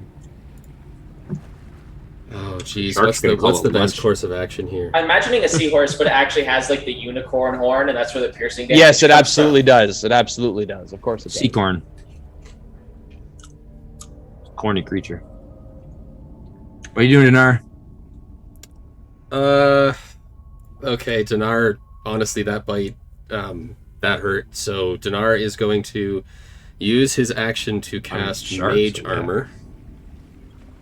So You hadn't done that before? Oh, I- man. I wasn't expecting giant sharks. So Dinar's gonna pull out a little piece of cured leather and mutter some arcane words, and big Mage Armor's gonna envelop Dinar, and It only sounds arcane because nobody can decipher underwater screams. yep. And What was then that? Dinar Oh. is going to. Oh, jeez. Do I try to get in between the rib cage? Or the shark or the whale? Of the whale. The whale. Again, no bones in a shark. But then that's going to invoke an attack of opportunity, and honestly, if I take another hit like that, I'm out. X got a real bone to pick with this conversation. I mean, we are pretty boned. Yeah. Yeah. I guess since. I don't think the Dar's gonna move because I can't take the risk of invoking an attack of opportunity, because then it could just knock me out. So I gotta try to take. You can if you disengage. You can't. But I've used my action. Oh, you did. That's right. And I wouldn't be able to use. Yeah. Unless he's got Misty Step. Oh, you can't even use Misty Step. With my so technical question. I've just cast Mage Armor on myself. Yeah. If I was to try to move, and it got a reaction, attacked me, and hit, but I could block it with my shield. Could I also shield in this turn? Yes. Shield is a reaction, so yes. Okay. In that case, then my AC is now 14.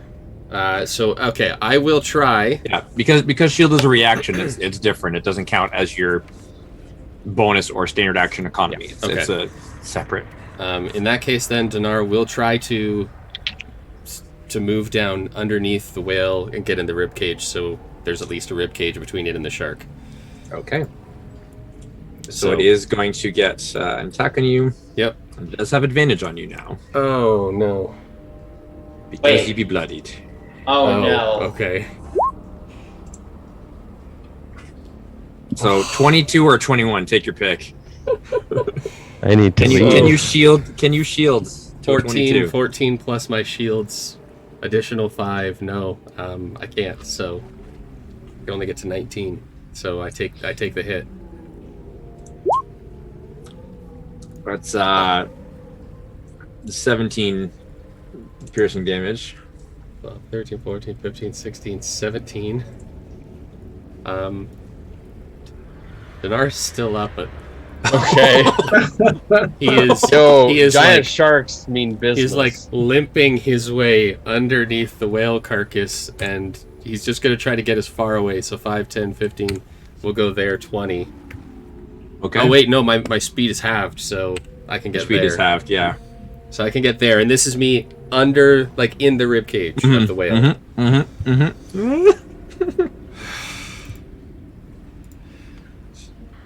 And that's my turn.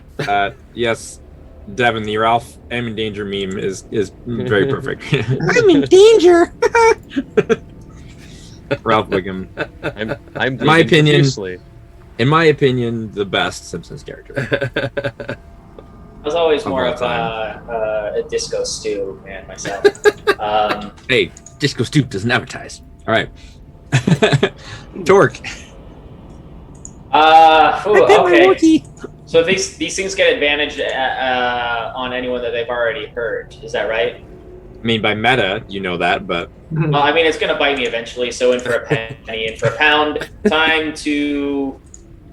I mean, there's this thing about sharks and blood, like, you know, I mean, yeah. First, I'll ask it to make another dexterity saving throw. DC 14. Okay. Do so. And fail with an 8. Okay. Let's hope I roll high on this D6. Not so dexterous. Hey. 6 lightning damage. And I will start reckless attacking it again. Didn't like that. Oh, now the bad rolls are coming out. Or maybe not. That's 19. A 19 will hit. Still good enough. Okay. So that's going to be 13 bludgeoning damage. It was shocked by your use of lightning in this battle. Second attack. Come on, big money. Yep. 17. Still hits. They're kind of hard to miss. Yeah, I they're mean, pretty big. It's a huge feat. Yeah, I'm I guessing. mean, they got armor, but yeah, their armor class isn't actually all that. I mean, if these things had higher AC, they'd be like legendary. And that'll be another 11, so 24 damage total this round. Hey. Very nice. It's looking hurt. Hurt This was enough looking that quite hurt. It's got its own blood is kind of pouring off of it in a few spots right now. Good. I'm hoping that maybe gets the other one's attention. Missing like maybe 2 or 3, but it's 600 teeth, you know. So I mean, I'm gonna use my movement to pull myself around to here. Just kind of circle around on this side, in case I need to. Actually, no, I'm not going to do that because then the sharks might flank me. So I'm going to move around to this side, I think, and flank the shark instead. I don't think we play with flanking rules, but I just don't want to be pinned between 2 sharks for whatever reason. I mean, that's fair. That's no, I'd say, especially since you've got 3 allies on the other side of it, like given its size, it'd be hard to do a one-on-one flank, but you've got, at the moment, you've got 3 allies technically, so I'd say. Yeah, and I think if I can get this thing to turn away from the other 3 by hitting it hard enough and getting its attention, then all the better. Yes, Okay. please. So yeah, I'd say you do have flanking on it because there's enough of you right now. Neat.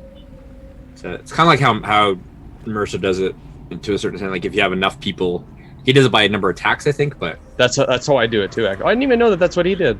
Okay. yeah, that's what I do too. But for me, Wait, so does flanking give think advantage or just a +2 to the roll? it gives advantage. Okay, so no more reckless attacks for Hector today. Yeah. Okay. Flick. All right. I guess I will open up with a stabby stab with advantage. Flick. Shark Slicer. Blam. Hey. Yep. All right. Hex is still going. Damn it. 12 points of damage. It's looking rough. Getting there.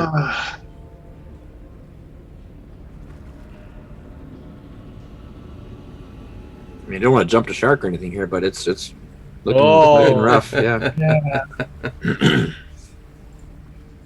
All right. I'll do one more. Not to rock the boat with that, you know. Just, Yeah. All right. 17 17 will hit.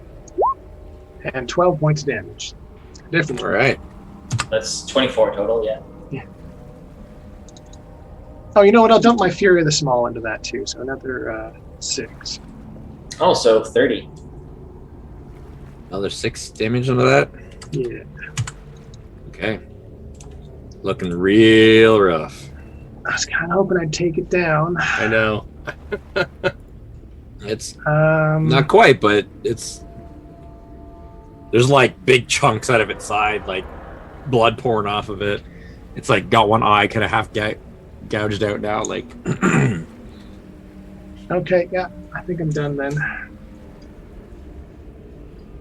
okay. Tayland. I'm going to Cry? well, I mean, based on how badly it's Time for injured, that later. Based on how badly it's injured, I'm going to take a gamble here. I'm going to change up what I was going to do. I am going to scream out and just start belting fish in the sea. The part about the shark with the 9 rows of teeth. And I'm going to alter the lyrics a little bit and do a big thunder wave in the entire 15-foot cube that shark is within. Localized, yeah. Localized entirely within the shark. Yeah. So it has to make a Constitution save. That's always scary, right? When a creature like takes up the AoE. And you're like, oh. Oh God, that's so terrible. Okay. Con save? Yeah.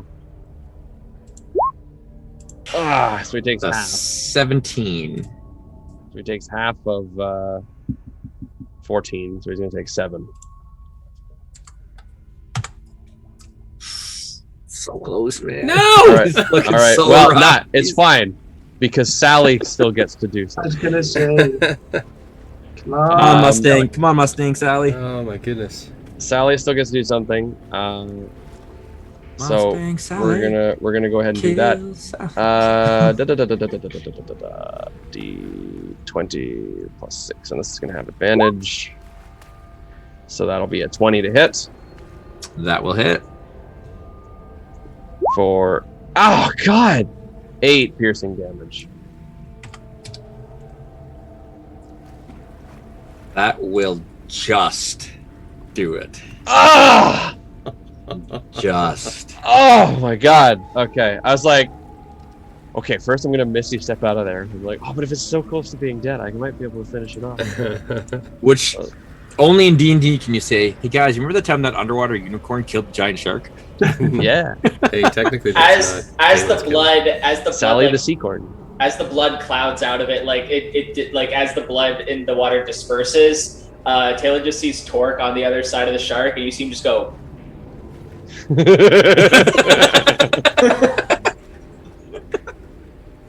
There's blood pouring out of Talon. He's just like holds up one claw. And then I'm going to send Sally over. Silently say that counts as one. Oh yeah. I'm going to not three. release the mane of Sally and let The Sally Kraken? run. Oh, okay. Swim off towards the other one to position herself between it and me, Release the cracker. and that'll be it. Okay. Cool. So as this tasty-looking morsel swims right up into this giant shark's face, it's just like, free meal. Okay. Yeah, that's what I was gunning for. That's an 18 to hit Ah, yeah, that's gonna hit. for 23 piercing damage. Oh, okay. She's still good. Accidentally? Really? She has 30 Wow. health. Okay. Or sorry, 40 health. Yeah, she's got- they she's cannot got- swim backwards, so it's going to swim this way, and Just I guess it 40 can't really years. do that. It'll just kind of, its girth is like pressing kind of on like the rib cage, as you can see it, like it's like sniffing in your direction, Dinar, but it does seem to be temporarily distracted by a profusely bleeding sea corn. Sea corn. Dinar, aquacorn.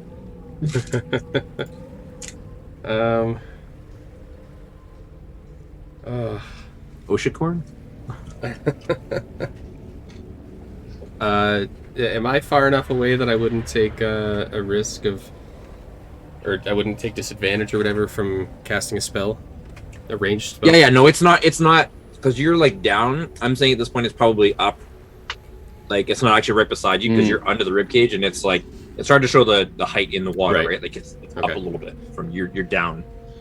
And I suppose magic missile out is of not its really range. a ranged spell, is it? No. No. Okay. Then casting at 3rd level again because I'm almost dead.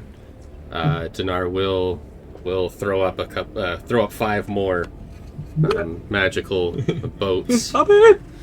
Get away from me! For what might be one of my crappiest magic missile rolls. Okay, so that's 2 and 2, 4. Plus a 4, that's 8. Plus 1 is 9. 1 more. Plus another 4 is 13. Plus 5 18 is 18. And I'm just realizing I think I miscounted last time, but that's my bad. So 18 damage on that. And Dinar will... 5 little bolts, just like pierced skin. Dinar will take a few more swims this way if possible to get further away from the creature. And a few more like backstrokes like get away from me. He's gonna nope away a little bit more. Nope. And that'll be Dinar's turn. You imagine seeing a shark that big. Nope. Like, This is why I don't go to the ocean. Megalodon. Yeah, I it's am the content to be landlocked. Thank you. Torque.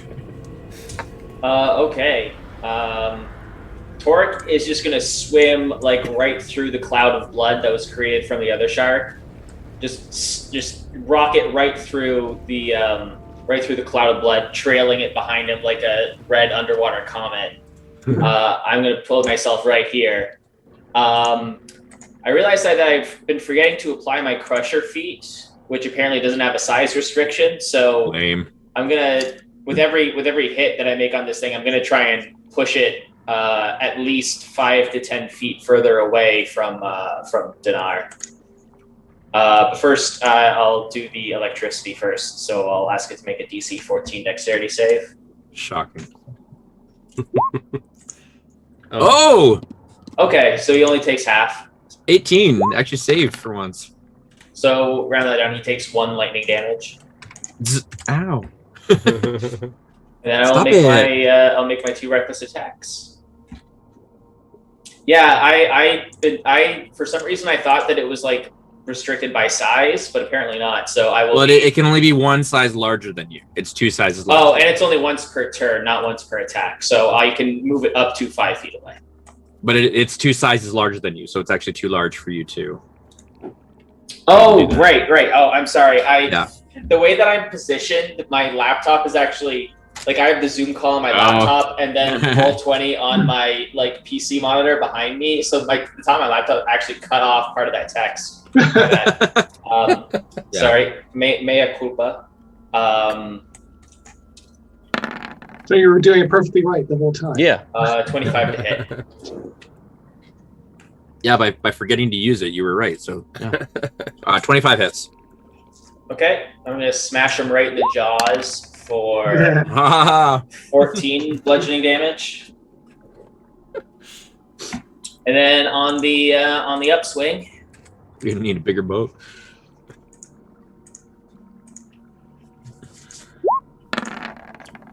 Here comes the sequel. 24. 24 will hit.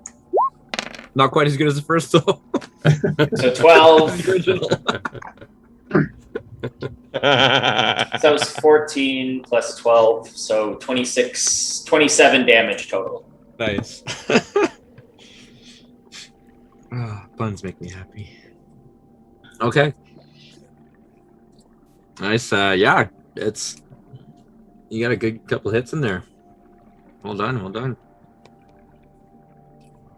Knock a couple more teeth loose. Still got several hundred, but you know. Is that it for Torque? That is it for Torque. All right, Flick. All right, bonus action. Move the hex onto shark number 2. And then right. I'll also hex it for strength because why not? Oh, my back.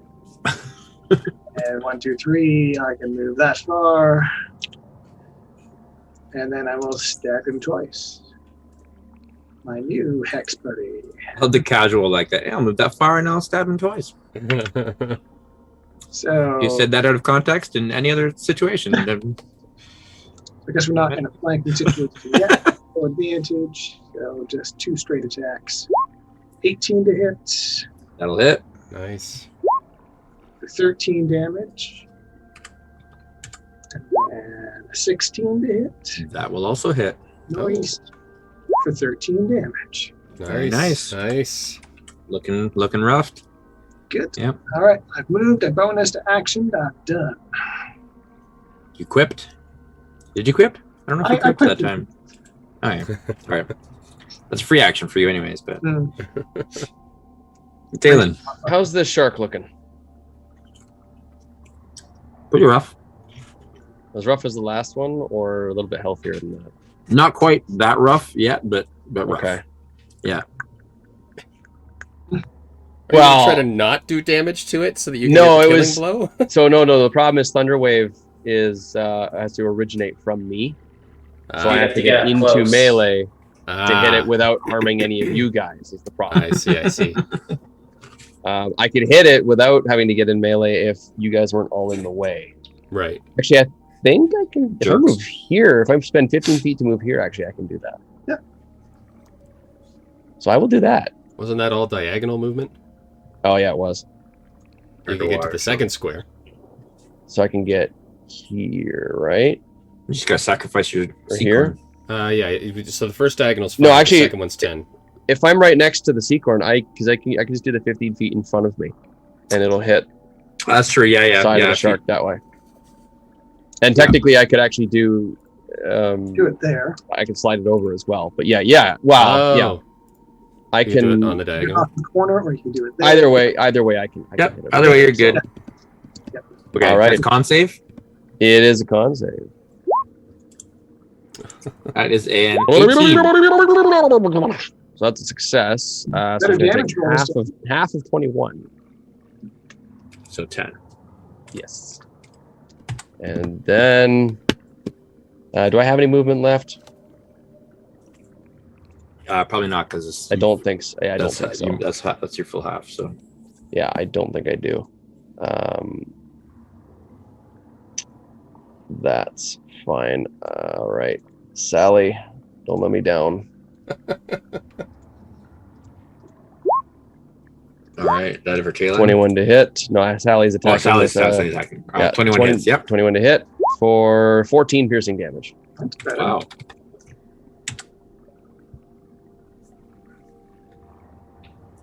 Not dead. Get the killing blow. Eat it. All right, let's see what this shark does. Okay, now it's got options again here. Let's see what that mouth do. Torque, have you taken any damage? I get a feeling I'm about to. So you haven't yet. Okay. So it's got two targets that have taken damage and two that haven't. And then Dinar, who's probably in a cloud of blood right now. Yes. Yeah, but Dinar's kind of out of its. Yeah, he's gonna have a hard time getting to him. So so he's looking at Seacorn and Talon because you're both. I mean, it's a shark. Yep. Your blood. It's gonna go for whoever it's smelling. You can always try and run away. Sorry, Talon. Oh boy. That's, that's 27. 27 to hit. 27's gonna hit. Oh my Yeah. goodness! Yeah. +9. Oh wait, it has advantage. Yeah, I got a fish right. Oh, Okay, so 27. Well, the 12's much better. Oh, Lord, damage. Holy crap! Okay, I can survive that. 13 piercing damage. That's a lot better than like 27. That's way below average. I rolled a 1 in there. Yeah. Yeah, that's much more preferable. I'll take that. That's okay. Well, it's not okay, but you know, it's better than. Wow. It's a good thing these things want to attack. Oh, he lost Constitution? Attack twice? I lost Sally. No, they don't. They only have one attack. They just massacre you with They that. they just have like huge bites and they get advantage on their blood for Look at these things, man. Beastie. It's pretty. All right, Dinar. I will quickly grab the acorn out of the water. Being prophetic there. So that's what that mouth do. Dissipates. All right. So let's see. Do I have anything that can deal more damage potentially than magic missile? Probably not. So Dinar is going to burn his last 3rd level spell and conjure up some little arcane magic. Boats, and hopefully finishing this thing off so that we can start trying to not die again. Are you sure you don't want to detect magic on the? Definitely not. On the water? Definitely not. I don't even have it prepared today, so it'd be ritual. Good use. When do you ever have it prepared? I've been having it prepared for days, but now I'm like, well, I need attacks. So I'm going to go off of it. All right, that's not terrible. So that's 3 and 3 is 6, 2 and 2 is 4, so that's 10 plus 1 more. Another 3 is 13 plus 5, another 18 damage. 18 damage. Force damage. Where are you aiming your attacks? I figure as it's biting into Sally and like T-Rex whipping it bit Talon. It bit me and I lost concentration. All right. Well, as it's thrashing around in the blood of Talon, I will send all 5 through what its a statement. Hey, is the shark at least getting drunk off my blood? High your blood alcohol level isn't high enough for its size. Not yet. At least. You have to consume you fully. Might have a buzz. So as it's thrashing around and loving Talon's blood, Dinar's going to send all 5 right through the eyeball. Shark's on spring break right now. Hopefully in one right side, the eye. Out the other. Yes. Yeah. So there's like it's kind of sickening like underwater popping sound, or it's like squelching, like as the eye's just gonna burst, and then the shark just kind of like goes still and motionless, and just kind of like very slowly starts to sink. I stab it in the eye. Aha! To the bottom one. Dinar from his prone and weak state is going to hold up 3 claws. Yeah. I was keeping a running tally. We're all at 3. Dinar, Torkin, yeah, we're all tied for 3 right now. All right. So both sharks have stopped moving as their corpses begin to immediately decompose, and you can see like little fish like just ignoring you and already kind of like swimming in and just like going right for the flesh on these sharks and just starting to nip away at them. Eels come out from underneath the coral, start nipping away. I'm gonna A couple of them kind of eye you as some of you are bleeding as well. I'm gonna heal myself for 17 and Dinar for 7. We came down with the diving bell hook, right? Yeah, we You did. came down with the hook, yeah. Okay. Yeah, the I'm salvage hook, I gonna think. keep my storm aura up for one more round. I just go through and try to like just use the electricity to scare away all the scavenging fish. Cool. Around this shark carcass, I'm going to grab the hook and I'm going to like hook the shark carcass so that we can drag it back up with us. Okay, noted. Dinar, feeling a little bit more alive now that he's gotten some healing, is going to go back to that dragon scale. And then feeling a little bit frantic, he's going to kind of, wave over the sand to see if there's any more inside this carcass. Okay, go ahead and give me an investigation check, please. All right. I just had this vision of me to heal his wounds. I'm like actually getting right up and like shouting into the wounds to make them heal. So that's Power thirst. Oh! That's a nat 20 on my investigation plus What? 24. Is that twice on the investigation I've rolled 20? I think so. I think so. Not bad. Yeah. I mean, almost get eaten. So Find more dragon scales. Man, you're like your attention to detail at the moment to like everything around you is just incredible, and it's so good that you're certain there's nothing else. Okay. You're 100% confident that is the only one. But while he's doing that and Torque is hooking up the one shark, I will gut the other one. I'll just. There's good in that belly. Might be good in this one too. So I'll just. Okay. It's gonna start getting really hard to see in this water. Yeah. Not to mention attracting others. Yeah, we need to get out of here. Yeah, we're throwing out a lot of chum right now. Inside the second shark, you do not find any treasure. It's just just gore. Like yeah. There's always a bigger fish. I didn't hear if someone laying else on the said this. I didn't hear if somebody else said this already, but once the shark is hooked, Torque is going to quickly swim back, make sure somebody has their hands on the scale. That's what Dinar. Oh, okay, perfect. Nice, yeah. And then I'm going to swim to the surface to start reeling this thing in. Yeah, Dinar will with the scale go over towards the hook and just kind of one hand pulling himself up with the rope. Yeah, screw swimming with injuries. I'm turning into a shark. And I will stay with the catch just to make sure that nothing goes awry. I just saw a shark. I can turn into it. Yeah. Or a dolphin. I can turn into it. All right. So as the four of you make your way back up to the surface with your haul in tow, one giant shark carcass and one giant green dragon scale,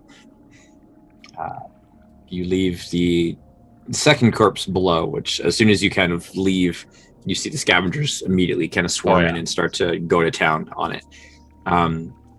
And sure enough, in the distance, you can see other larger predators drawn by the scrum that are moving in. It's probably a good time to be getting out of there. But you do make your way back to the ship without further incident. As soon as I break the water, I'm back to Tayland. Yeah. I'm kind of picturing the shark being reeled out of the water and Flick sort of hanging onto the rope and standing on it Captain Morgan style. Flick's like got a hand, like fingers in the gills, using it like a rock climbing wall. He's just latched onto the side. I could use the good drink. This salt water is killing these wounds. At least they're sanitary. So it is still raining as you breach the surface, and of course the sky is just dark gray. Like it probably looks like it's going to rain for most of the day. Sheets are frozen hard, and they cut the naked hand. Just gonna start freezing water to get myself up and just walk onto the ship. Yeah, as soon as this shark carcass is up on the deck, Torque is going to get his boarding axes out, and he is going to just immediately start setting to work cleaning this thing. He's not so much interested in the guts of it, so he's gonna like slit it open like above the water and just like let all the chum sort of slough into the water. What he's really interested in is the meat and the jaws. Okay. You just dumped all the good parts overboard. What are you doing, man? All right. Well, we as you have a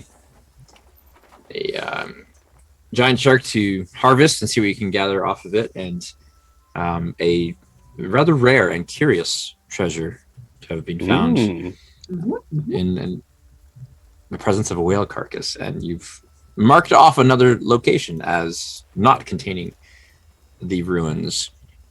We will leave it there. Pick it up next time as we figure out what to do next aboard the Stormcaller. How soon is next time? Lick your wounds, and I don't know. Next week, 2 weeks, tomorrow. I mean, two weeks. Tomorrow. 2 weeks no go for me, so maybe next week. Maybe I vote next week. I vote next week. We'll yeah. If you're watching this VOD, then I guess it doesn't really matter. It's whenever you're catching it, but next one's coming in about 2 minutes. That's right. Anyway, thank you everybody for hanging out with us and enjoying our. I hope you enjoy our adventures, and our kind of rabbit trails are always fun too. I enjoy our rabbit trails, but if you don't, I'm sorry. It's inevitable. It's gonna happen. I'm not. Yeah. No, Devin's not sorry. So yeah. But yeah, thanks for hanging out with us. Thanks for watching. If you like what you've seen, what we do, then please subscribe or like, I guess, on Twitch. We're not quite at that subscription part yet, but help us to get there by liking us and sharing and getting other people to like us, and we can get there. But subscribe to us on YouTube, follow us on Twitter, follow us on Podbean as well, and catch out our stuff there. And stay tuned for next time. It's gonna be a whale of a time. No, you already get the whale's already dead, so it's this was a whale. This was the whale of a time. This was a That was yeah. He's just holding that pose. Just waiting for us to finish. All right. Bye, every peoples. He's already got the credits rolling in his brain. Take care. It's just already going, yeah. That's yeah. Bye, everyone.